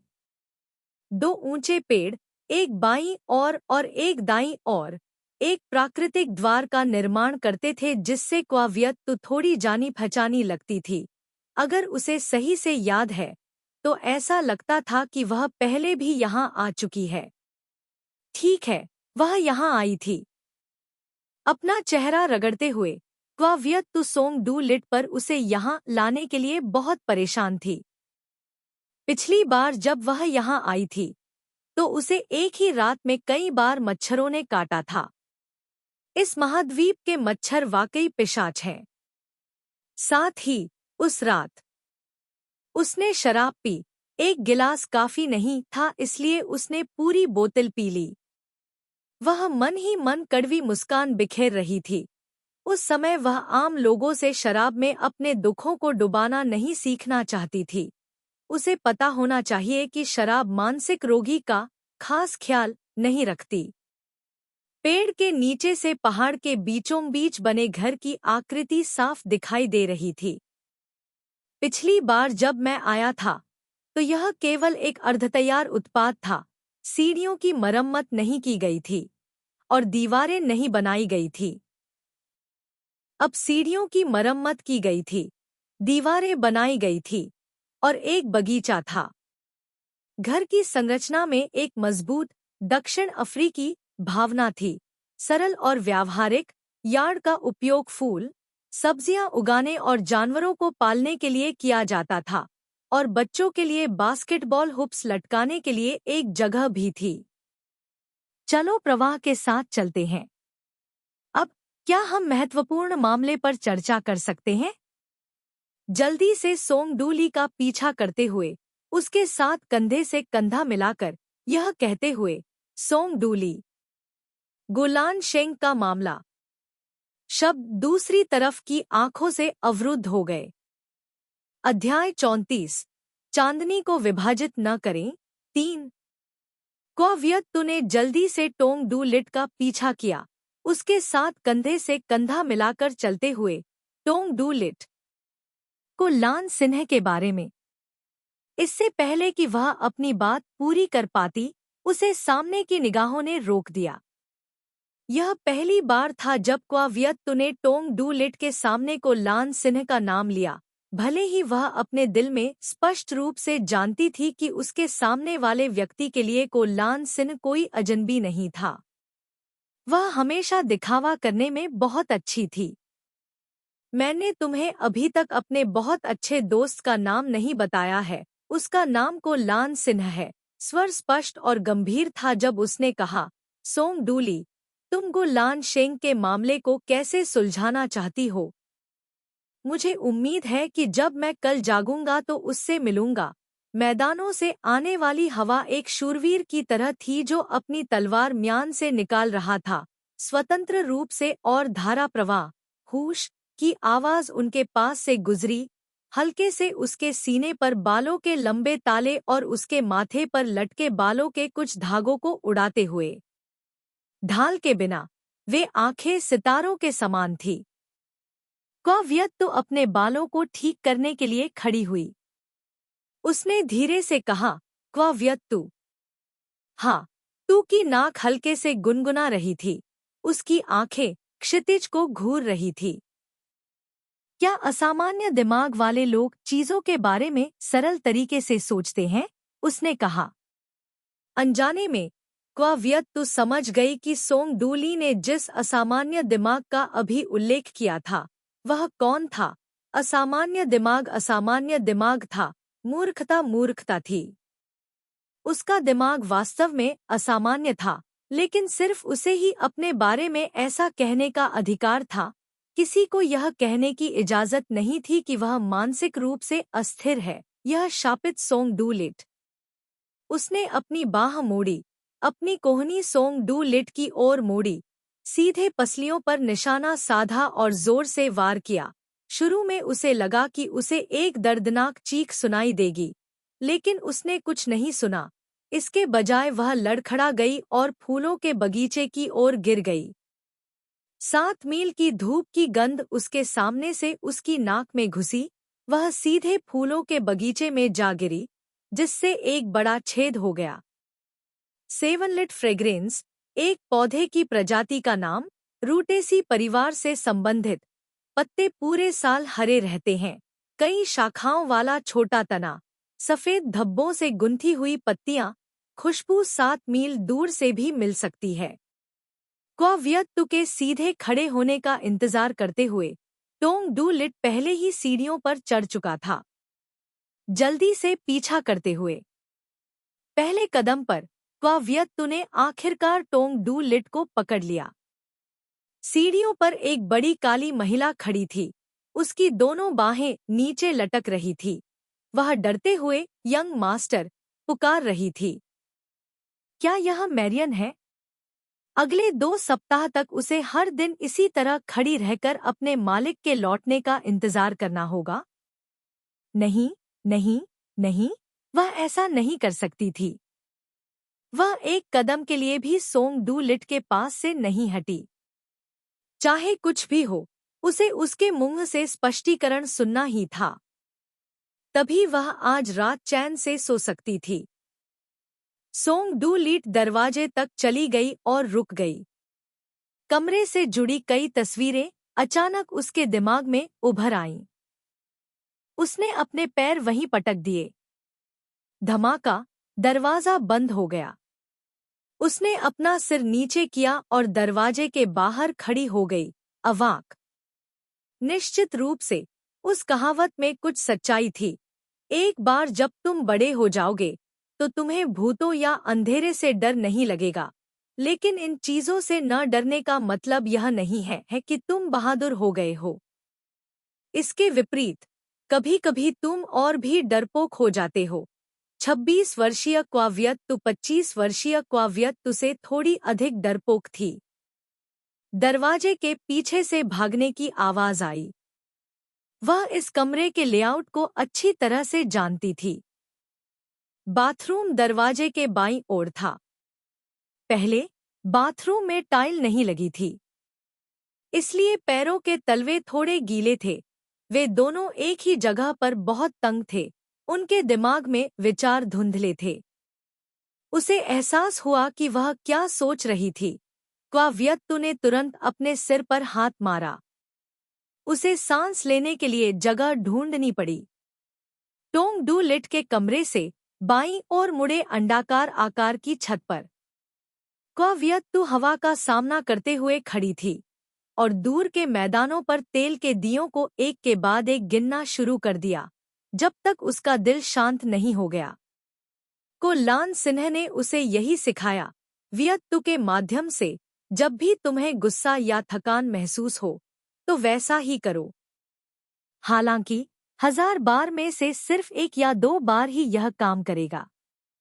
गुलान शेंग हवा से उड़े अपने बालों को ठीक करते हुए क्वावियत्तु छत से बाहर निकल गई। सीढ़ियों के सामने काली महिला दरवाजे के बाहर सोंग डू लिट का इंतजार कर रही थी, एक हाथ में तौलिया पकड़े हुए और दूसरे हाथ से दरवाजा खटखटा रही थी। क्वावियत्तु ने एक तरफ चकमा दिया। दरवाजा खुला है। उसने दरवाजा धक्का देकर खोला। 2 मिनट से भी कम समय में वह सोंग डू लिट के कमरे से बाहर निकल गई। ऊपर रखी खाने की ट्रे अभी भी बरकरार थी, जैसे कि उसे कभी छुआ ही न गया हो। उसकी आकृति दालान के दूसरी तरफ गायब हो गई। क्वावियत्तु अंधेरे से चली और सोंग डू लिट के कमरे के बाहर खड़ी हो गई। सोंग डू लिट, पुकारते हुए, अंदर आओ। उसने दरवाजा खोला और हल्के से अंदर चला गया। उसने बिना पलक झपकाए रोशनी को देखा। सफेद शर्ट की जगह एक गहरे भूरे रंग का कोट था। उसके बालों ने उसके माथे के आधे हिस्से को ढक रखा था। सोंग डू लिट ने अपने हाथ में एक फोन पकड़ा हुआ था। दरवाजे के सामने आगे पीछे टहल रहा था। कॉल 8:01 से 8:30 तक चली। इस दौरान सोंग डू ली ने कई बार भौहें सिकोड़ी। मामला शायद हल करना थोड़ा मुश्किल था, क्वा यू शिव ने अपने दिल में सोचा। उसने प्रत्याशा के साथ सोंग डू ली को देखा। 8:31 बजे सोंग डू ली ने अपना सेल फोन एक तरफ फेंक दिया, अपनी भौहों को सहलाया, खिड़की के फ्रेम से टिका और बिना कुछ कहे उसकी तरफ देखा। ऐसा लग रहा था कि मामला हल करना थोड़ा मुश्किल नहीं था, यह सही था, स्थानीय स्वास्थ्य संगठन से संबंधित मामला था। छोटी मोटी समस्या है, सरकार उसे हल नहीं कर सकती। वह टोंग डू लिट को भी बदलने का कोई इरादा नहीं रखने दे सकती। टोंग डू लिट की आंखों को पकड़ते हुए उसने लगातार कहा, दुर्भाग्य भी आपको बुरा बना देता है। बुराई? अभी दरवाजे पर आपने कहा था कि मैं मानसिक रूप से अस्थिर हूँ। मैं गुस्से में नहीं था। तुम्हें पता है, एक बार जब मैं क्रोधित हो जाता हूँ तो मैं बहुत डरावना हो जाता हूँ, उसने कहा। वह मुस्कुराया। यह एक उज्ज्वल मुस्कान थी, लेकिन यह निश्चित रूप से एक अनुमोदन वाली मुस्कान नहीं थी। हंसो मत, वह चिल्लाया। इसके विपरीत उसके होठों के कोने चौड़े हो गए। यह सत्ता में किसी ऐसे व्यक्ति की मुस्कान थी जो किसी भी चीज की परवाह नहीं करता। महामहिम, यदि आप थोड़ा सुनेंगे तो यह महल अभी भी आपका होगा। वह आगे बढ़ा और एक कदम दूर खड़ा हो गया, अपनी मुट्ठियां भींचते हुए। सोंग डू लिट, क्या तुम सुन रहे हो? मैंने कहा, नहीं। ठीक है। हंसना। कारण? वह मुस्कुराया और उसकी ओर देखते हुए पूछा, क्या मुस्कुराना भी तुम्हारे लिए उग्रता है? चुप रहो, जोर से चिल्लाओ, उसे मारने का नाटक करो। अभी उसकी मीठी रसभरी एक बुरे आदमी की तरह है जो केवल दूसरों की लड़कियों को छेड़ने के लिए दिखावे पर निर्भर रहना जानता है। अभी लाल पैंट वाली लड़की के बालों की तारीफ कर रहा है, नीली पैंट वाली लड़की को लुभाने के लिए अपनी आंखें घुमा रहा है, एक दीवार का फूल उठाकर उसकी कनपटी पर पिन कर रहा है। अभी मैंने कहा कि मैं बुरा हूँ, इसलिए।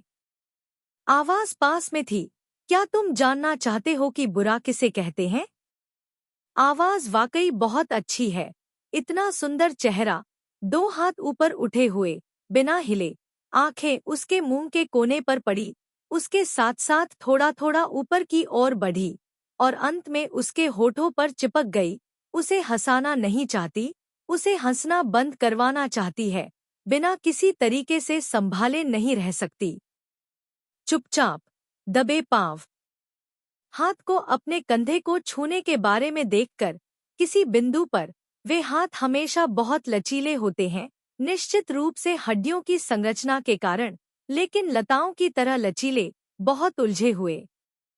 जब हाथ उसके कंधे को छूने वाला था तो दूर देश से एक आवाज कान में आई, डोंग डोंग, तुम दादाजी के दिल में एक साधारण बच्चे हो, सुंदर और प्यारे, जीवन से भरे हुए, बस कभी कभी तुम सभी को चिंतित कर देते हो।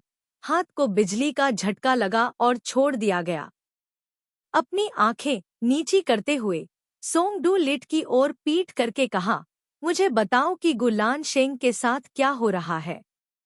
मामला तुलना क्वा व्यक्ति ने जो सोचा था उसे हल करना कहीं ज्यादा मुश्किल था, ठीक वैसे ही जैसे टोंग डू लिट ने कहा था।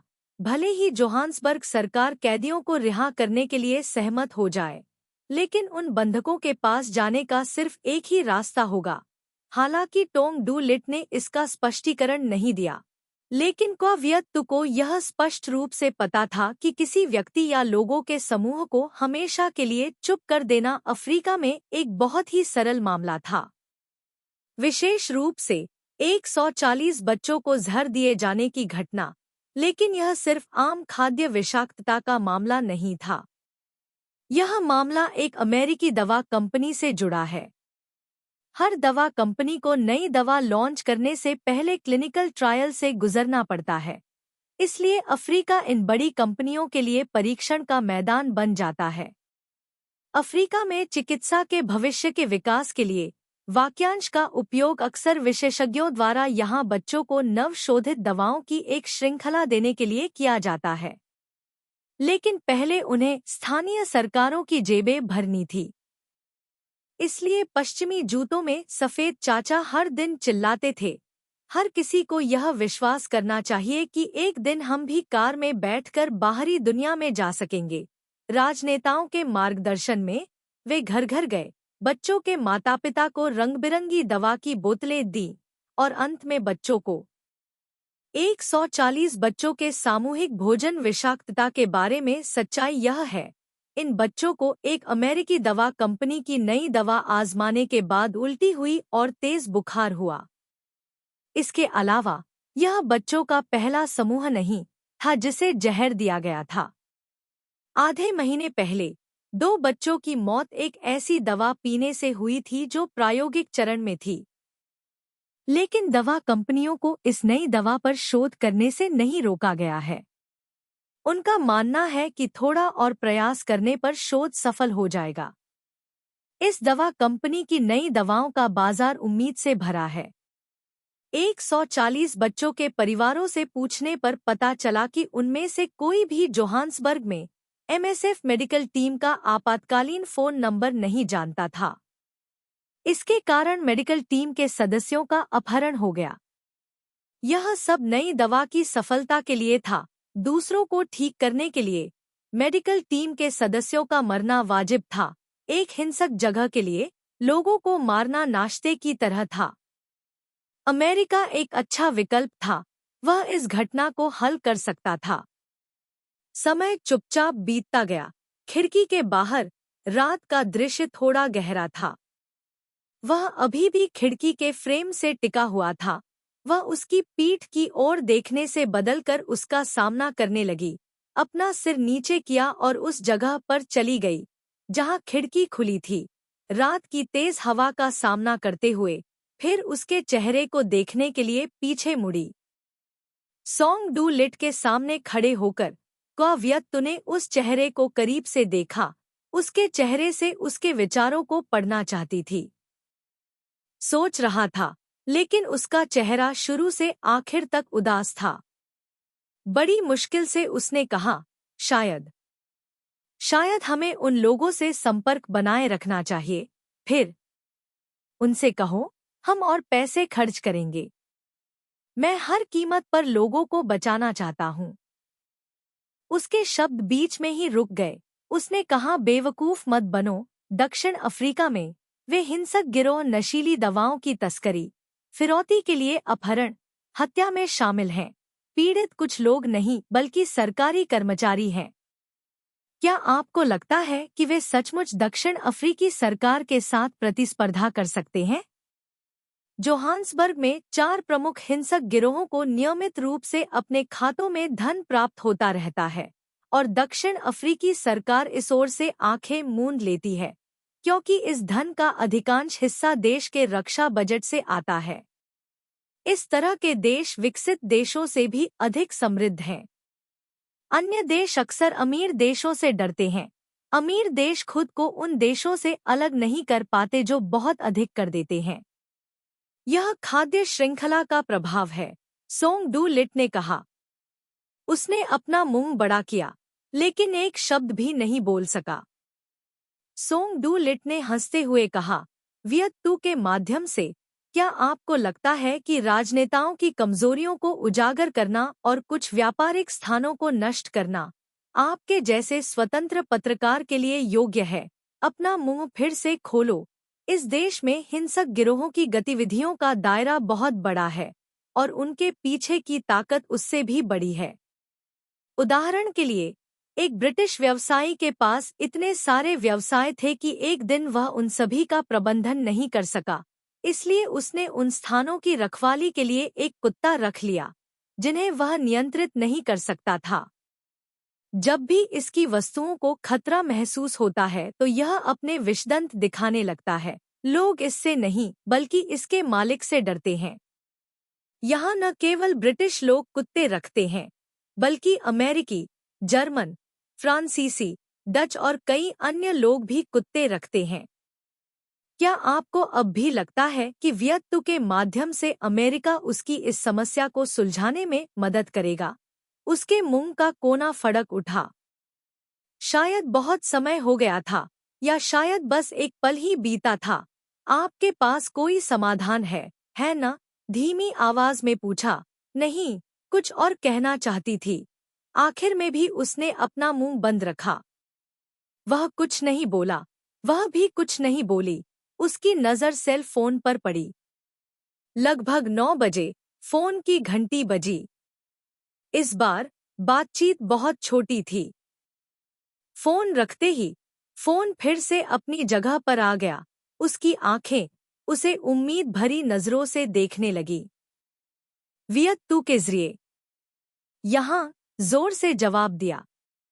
मुझे अपने कमरे में आकर टॉयलेट साफ करने के लिए 2 हफ्ते देना बहुत घाटे का सौदा है। बोइंग 747 की तरह, जिसमें सिर्फ एक साइकिल आती है, जिसमें पीछे की सीट भी नहीं होती। तुम क्या बात कर रहे हो? उसके मुंह का कोना खुल गया। टोंग डू लिट ने अपने माथे के बाल पोंछने के लिए तौलिया लिया, सोफे की तरफ चली गई। उसे पकड़ते हुए उसने उसकी पीठ की तरफ घुटन भरी हरकत की, लेकिन उसे नहीं लगा कि वह अचानक पलट जाएगा। उसका हाथ तेजी से नीचे गिर गया। उसका चेहरा उसकी छाती से सिर्फ कुछ सेंटीमीटर की दूरी पर था। सौभाग्य से उसने उसका हाथ पकड़ लिया, वरना वह उसके सीने में समा जाती। बहुत करीब। जानी पहचानी सांस, इतनी जानी पहचानी कि मानो किसी समय उसके शरीर में रिसने लगी हो। क्वा व्यक्तु? हाँ, उसने खुद को उसकी बाहों में जकड़े हुए देखकर धीमी आवाज में जवाब दिया। उसके साथ। क्या तुम्हारा रिश्ता बहुत अच्छा है? उसने उससे पूछा। उसकी आवाज जोरदार नहीं थी। हाँ। वाकई अच्छा? तुम यह क्यों पूछ रही हो? उसे थोड़ा परेशान महसूस हुआ। क्या तुमने अभी तक किस किया है? क्या तुमने अभी तक किस किया है? ये शब्द। अपनी हिम्मत को संभालते हुए उसने अपनी दोनों बाहें हिलाईं, जिन्हें उस व्यक्ति ने कसकर पकड़ रखा था। अपने दिल में वह इतनी क्रोधित थी कि उसने उस पर दहाड़ते हुए कहा, टोंग डूली, तुम्हें मुझसे यह सवाल पूछने का कोई अधिकार नहीं है। उत्तेजित मत हो। उसने बिल्ली के बच्चे या पिल्ले को बहलाने जैसा लहजा इस्तेमाल किया। तुम्हें पता होना चाहिए, क्वा व्यक्तु का संरक्षक क्वा होंग जुआन से बदलकर सोंग डूली हो गया है। अब सोंग डूली क्वा व्यक्तु का संरक्षक है। स्तब्ध। अगर मैं एक संरक्षक के रूप में तुमसे यह सवाल पूछूं, तो क्या तुम जवाब दोगी? अपने बालों को कंघी करना जारी रखा।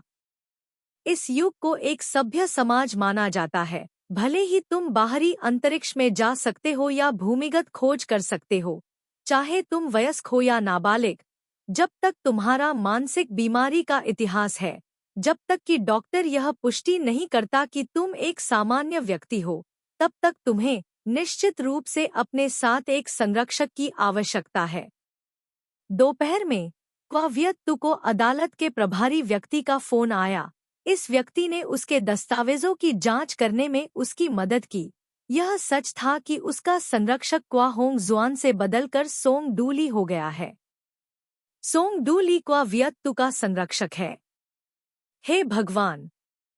इस क्षण से सोंग डूली क्वा व्यक्तु के संरक्षक हैं, जिसका अर्थ है रोगियों को अक्सर डर रहता है कि उनके संरक्षक बहुत सख्त होंगे, या वे उन्हें बार बार जांचने के लिए बुलाएंगे, या वे समय समय पर उनकी देखरेख करने आएंगे।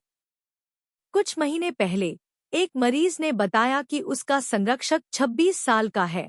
कुछ समय साथ रहने के बाद उसे पता चला कि उसके संरक्षक के मन में उसके लिए भावनाएं विकसित हो गई हैं। इसका अर्थ बहुत स्पष्ट है, वह अपने संरक्षक के बहुत करीब नहीं रह सकती है, और इससे भी अधिक, वह दोनों पक्षों को भावनाएं विकसित नहीं करने दे सकती है। बहानेबाजी की एक श्रृंखला के बाद सवाल शुरू में लौट आया। क्वा व्यक्तु, क्या तुमने उसे चूमा है? अध्याय 35। चांदनी को विभाजित न करें। 4 गुयू शियू, क्या तुमने उसे चूमा है? सोंग डूली ने दूसरी बार पूछा। यह स्वर एक अभिभावक के स्वर जैसा ही था। यह बहुत ही सौम्य लग रहा था, लेकिन टालमटोल की अनुमति नहीं देता था। गुयू शियू ने कभी नहीं सोचा था कि वह युवक जो हमेशा चुप्पी को ढाल के रूप में इस्तेमाल करता था, जब वह उसके साथ तर्क करता था, तो इतने जोश से बात करेगा। उसने यह भी उम्मीद नहीं की थी कि एक दिन उसके अभिभावक के रूप में सोंग डूली हस्ताक्षर करेगा। सोंग डूली एक षड्यंत्रकारी था।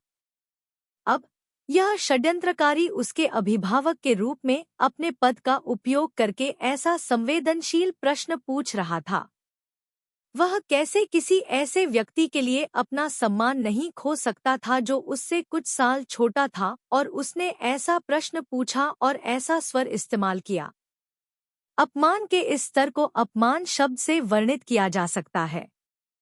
लेकिन अगर आप वापस लड़ना चाहते हैं और अपना गुस्सा निकालना चाहते हैं, तो आपको गुल्लान शेंग के सुरक्षित लौटने तक इंतजार करना होगा।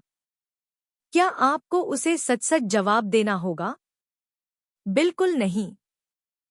सोंग डूली की लटकती हुई बाह को पकड़ते हुए उसने धीमी आवाज में कहा, क्या तुम ही नहीं हो जो मेरे प्रेम जीवन को सबसे अच्छी तरह जानती हो? बोलने के बाद उसने एक हल्की गुनगुनाहट निकाली। उसकी भौहें थोड़ी सिकुड़ी हुई थी। यह दर्द देता है। तुमने मेरे हाथ को चोट पहुंचाई है। उसने जल्दी से हाथ छोड़ दिया, लेकिन उसे पूरी तरह से नहीं छोड़ा। अभी भी नहीं छोड़ रहा। यह बहुत दर्द देता है, उसने धीमी आवाज में गुनगुनाया। उसका स्वर कोमल था, जिसमें थोड़ी सहनशीलता भी थी। उसे नहीं पता था कि उसका चेहरा थोड़ा गर्म क्यों था, और उसे नहीं पता था कि उसकी आंखें बिस्तर की ओर क्यों थी। उसका चेहरा और भी गर्म हो गया, और उसने जल्दी से अपनी नजर हटा ली। गलती से फिर से उसकी आंखों से मिल गई। माहौल अचानक संवेदनशील हो गया। उसने उसका हाथ छोड़ दिया, और उसने अपना सुन्ना हाथ रगड़ा। उसके विचार थोड़े घबराए हुए थे। जब वह घबराई हुई थी, सोंग डू लिट ने मनमाने ढंग से अपने कोट की आस्तीन ऊपर कर ली। उसने अभी अभी चोट लगी कहा था, लेकिन वह अतिशयोक्ति नहीं कर रही थी। आप देखिए, भले ही कपड़ों की एक परत थी, फिर भी उसने उसके हाथ पर एक लाल निशान छोड़ दिया। वह उसे सोफे पर ले गया, दवा लेने चला गया, माफी भी नहीं मांगी, उससे एक शब्द भी नहीं पूछा, और उसके हाथ पर लाल निशान पर दवा लगाई। यह स्पष्ट रूप से एक थप्पड़ था। फिर उसे एक मीठा सेब दिया। अजीब बात है, पूरी प्रक्रिया के दौरान उसने कोई रवैया नहीं दिखाया, एक शब्द भी नहीं कहा, विरोध नहीं किया, उसे इधर-उधर खेलने दिया। आखिरकार उसका विवेक जाग उठा। उसने पूछा, क्या यह बहुत दर्द करता है? क्या यह बहुत दर्द करता है? क्वाव्यक्तु को भी नहीं पता था। उसने एक हल्की गुनगुनाहट निकाली। पता नहीं वह दर्द व्यक्त कर रही थी या नहीं। ऐसा लग रहा था जैसे वह किसी के साथ बिगड़ैल व्यवहार कर रही हो। वह सोफे पर बैठ गई। वह उसके सामने उकड़ू बैठ गया। उसने उसे देखने के लिए अपनी आंखें उठाईं। उसने मूर्खता से खुद को उसकी पुतलियों में देखा। अचानक उसने देखा कि उसकी पुतलियों में उसकी छवि धीरे-धीरे एक छोटे बिंदु से बड़ी हो गई है। इतना बड़ा कि वह उसकी आंखों के ठीक सामने था। इतना बड़ा कि वह देख सकती थी कि उसका हमेशा पीला चेहरा अब शर्मा रहा था। उसके सामने एक जानी-पहचानी गर्म सांस आ रही थी, और उसकी नाक की नोक के आसपास शैम्पू की खुशबू भी थी। थोड़ी खुजली हो रही थी। वह इससे बचना चाहती थी, लेकिन उस सुखद खुशबू को सूंघने में हिचकिचा रही थी। भागने या न भागने के बारे में सोचते हुए उसकी पलकें थोड़ी कांप उठीं। उसका शरीर पानी की एक धारा में बदल गया था, नरम और शक्तिहीन। वह अनजाने में आगे झुक गई। एक हाथ धीरे से उसकी कमर को सहला रहा था। उसके चेहरे पर चल रही सांस और भी गर्म थी, जैसे एक ही दिल वाला बच्चा हो कैंडी खाने के बारे में सोच रही थी, लेकिन पढ़ाई नहीं करना चाहती थी। अपनी आंखें बंद कर ली। थप थप अचानक दरवाजे पर दस्तक की आवाज गड़गड़ाहट की तरह सुनाई दी। शैम्पू की खुशबू जल्दी से उसकी नाक से गुजरी, परिचित सांस धीरे धीरे फीकी पड़ गई। अपनी आंखें खोली, उसने देखा कि वह पहले ही दरवाजे की ओर चल चुका था।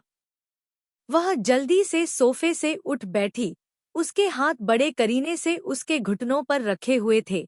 उसे लगा कि कुछ गड़बड़ है। उसने उन्हें वापस सोफे पर रख दिया। उसकी पीठ सीधी थी। सोंग डू लिट एक बार फिर क्वा वियत तु के सामने खड़ा था। उसके हाथ में एक प्रॉप्स बैग था, जिस पर एक क्लब का नाम था, नारंगी रंग का, बहुत ही आकर्षक लग रहा था। मेरा दोस्त अभी लाया है, उसकी आवाज थोड़ी जरूरी लग रही थी। सिर हिलाया, बैग खोला, प्रॉप्स बैग से कपड़ों का एक बेहद अजीब सेट निकाला। कपड़ों के कुछ आइटम उसके शरीर पर फेंके गए। आखिरी आइटम जो उसके सीने में फेंका गया था वह एक रेशम का फूल था। तुम क्या करना चाहते हो? वियत तु द्वारा कपड़ों को निष्क्रिय रूप से पकड़े रखने के माध्यम से द अमेरिकन गैंग आज सवाने में एक हिप हॉप पार्टी आयोजित करेगा। वह व्यक्ति जो टोंग डू लिट के संपर्क में रहा है, वह अमेरिकन गैंग का दूसरा बटलर है और वह मध्यस्थ भी है जो टोंग डू लिट को अमेरिकन गैंग के नेता से मिलने में मदद करता है। मुलाकात की जगह एक हिप हॉप पार्टी थी। अमेरिकन गैंग का नेता हिप हॉप संस्कृति का बहुत बड़ा प्रशंसक था। अपनी सुरक्षा और अपने हितों को सुनिश्चित करने के लिए सोंग डू लिट ने किसी को क्लब से उसके लिए कुछ हिप हॉप पोशाकें लाने को कहा। अपने कपड़े बदल लो, हम 10 मिनट में निकलेंगे, सोंग डू लिट ने उससे कहा। हम? तुम्हारा मतलब है तुम्हें भी जाना होगा? अपने दिल में क्वा वियत तो जाना नहीं चाहती थी। वह घर पर रहकर सोना चाहती थी। जब वह जागेगी तो उसे यह खबर मिलेगी कि कोलान सिंह सुरक्षित बच गए हैं। टोंग डू लिट, क्या मैं नहीं जा सकती? उसने धीमी आवाज में पूछा। पार्टी के नियमों के अनुसार एक गर्लफ्रेंड की जरूरत होती है। क्या तुम मुझे मारियन को साथ लाने नहीं दोगे? क्वा वियत तु, इसका मारियन से कोई लेना देना नहीं है। उसके लहजे में कोई बातचीत नहीं थी। यह सही है। साथ ही तुम भी उसके दोस्त हो।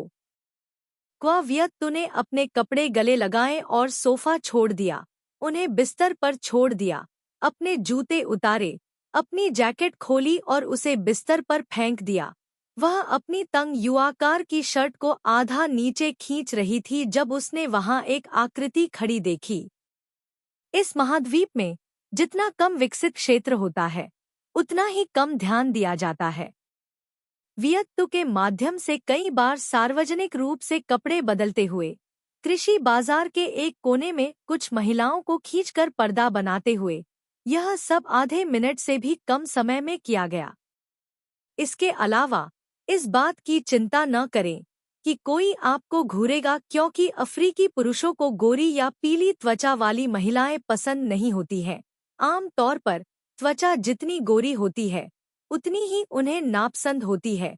उनके शब्दों में, वे मछली जैसी दिखती हैं।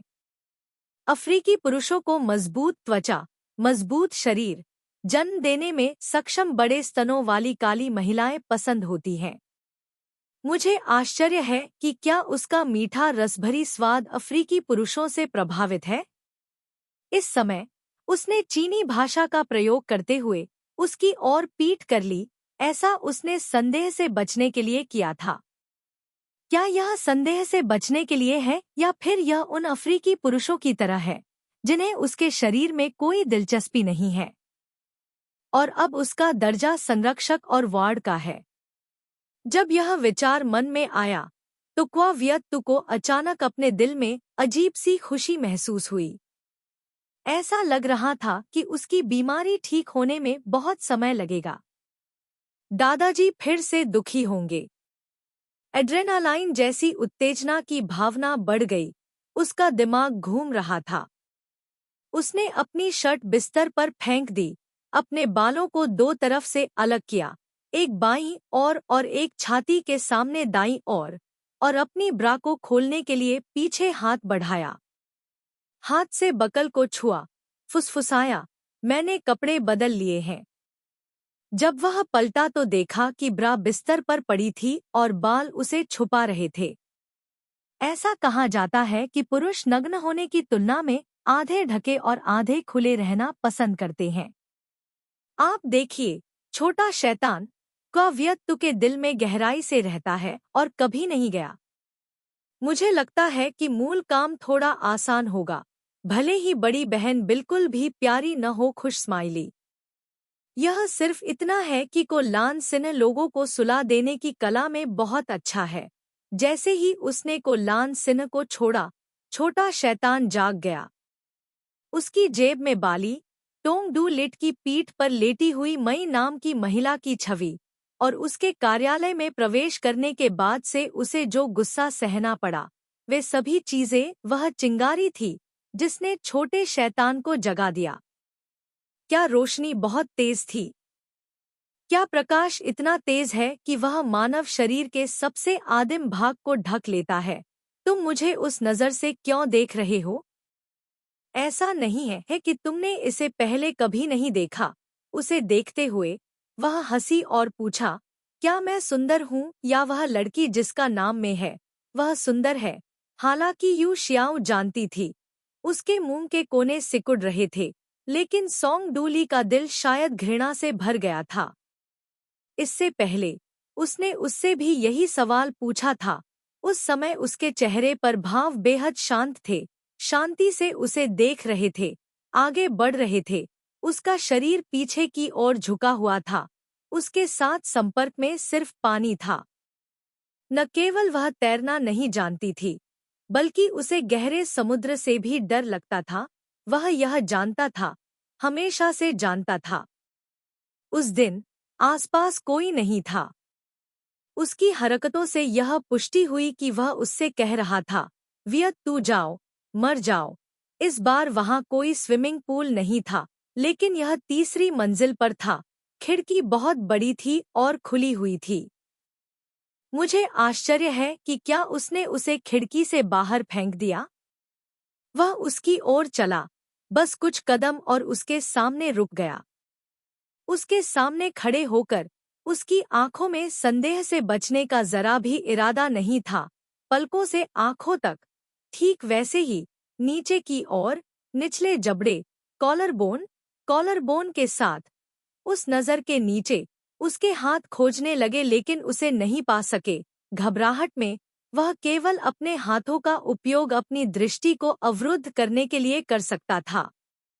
उसके चेहरे पर एक हल्की मुस्कान रुक गई। यह सही है, ऐसा नहीं है कि मैंने इसे पहले कभी नहीं देखा है। पीछे मुड़कर सोफे पर कपड़े उठाते हुए सोंग डू लिट बाथरूम की ओर चल पड़ा। दरवाजा बंद होने की आवाज आई। वह बेखबर होकर पलटी। हवा से काला पर्दा उड़ गया, जिससे दूसरा पर्दा दिखाई दिया। दूसरा पर्दा हल्के रंग का था, कपड़ा नरम लग रहा था। हवा फिर चली, हल्के पर्दे का एक कोना गद्दे तक खिंच गया। अस्पष्ट रूप से बिस्तर पर एक महिला दीवार की ओर मुंह करके लेटी हुई थी। उसके कंधों के ऊपर से लंबे बाल नीली चादर तक बह रहे थे। ऐसा लग रहा था जैसे लड़की को ठीक से नींद नहीं आई थी। उसके कंधे हिल रहे थे। उसके कंधों से बालों की कुछ लटें गिर गईं। फिर बालों का एक गुच्छा नीचे गिर गया, जिससे उसकी गोरी गर्दन दिखने लगी।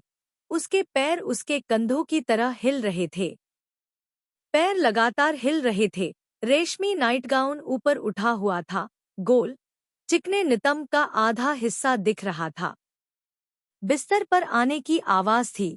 सफेद, पतली उंगलियों ने ध्यान से स्कर्ट को नीचे खींच लिया, जब तक कि यह लड़की के पैरों को कवर नहीं करता था।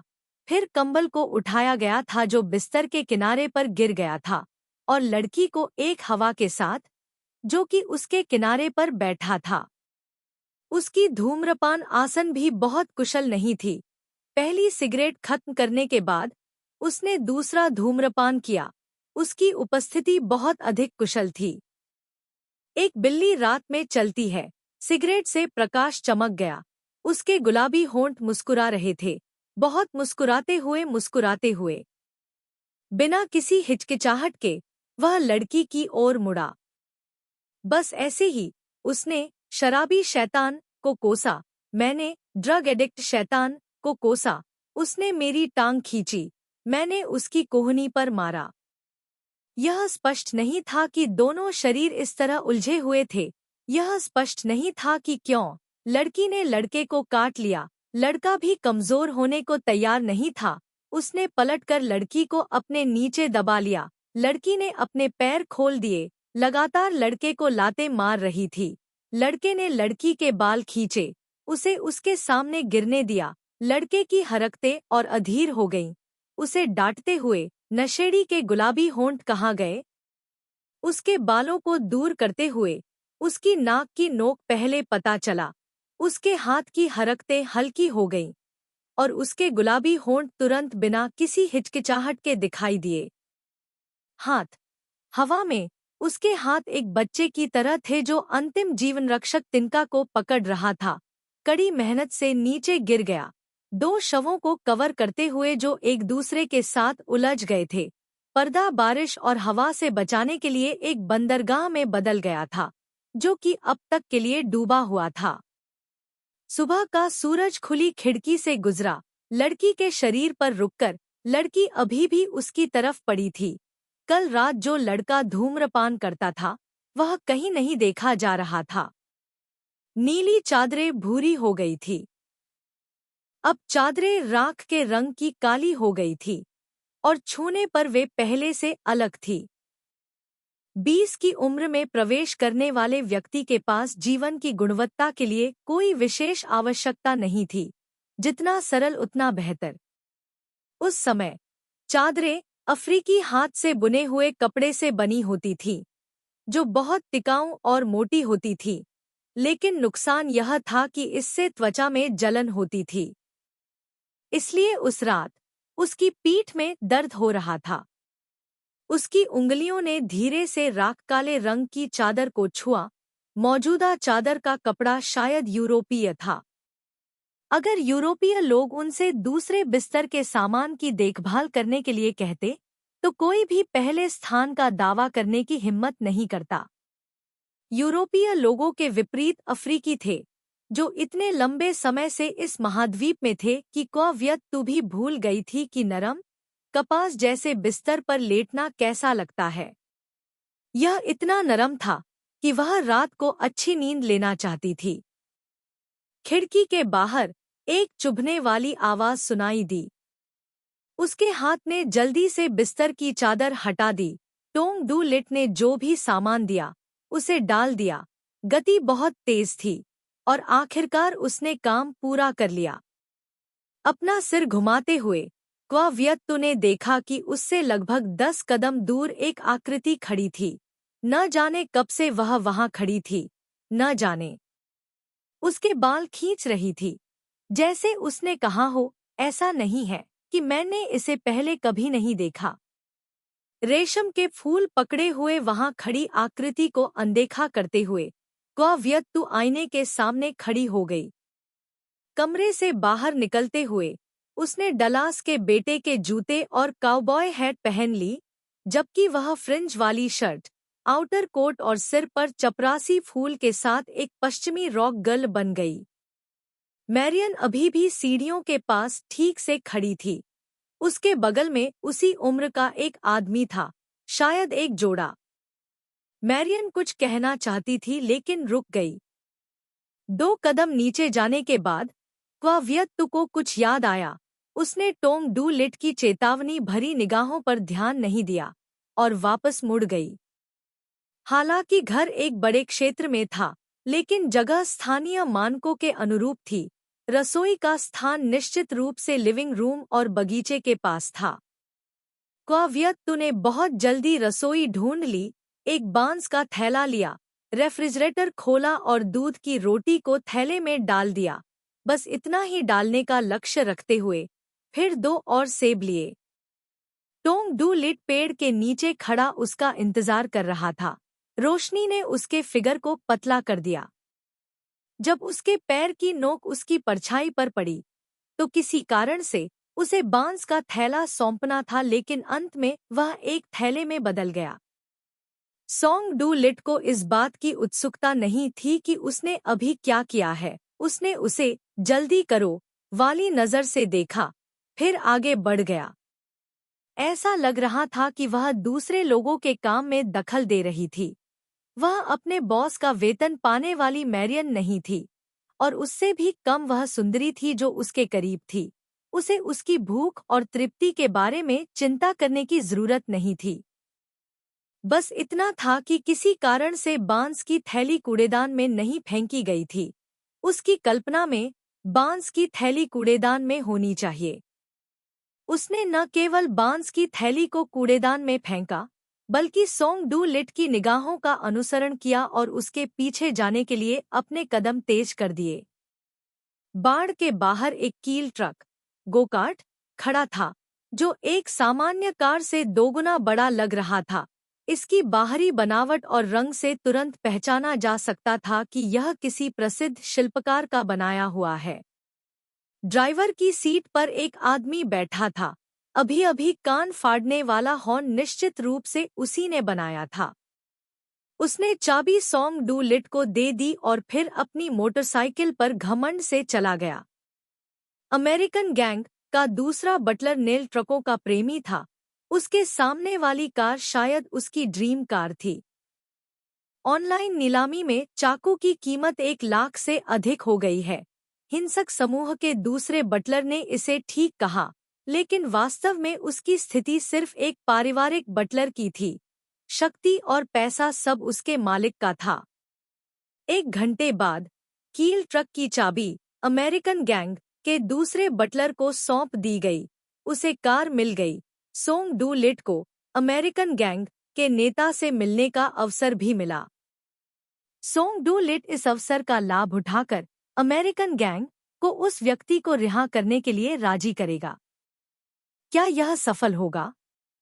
गाड़ी ढलान से नीचे उतरी। भारी आसमान को देखते हुए क्वावियत चिंतित और बेचैन था।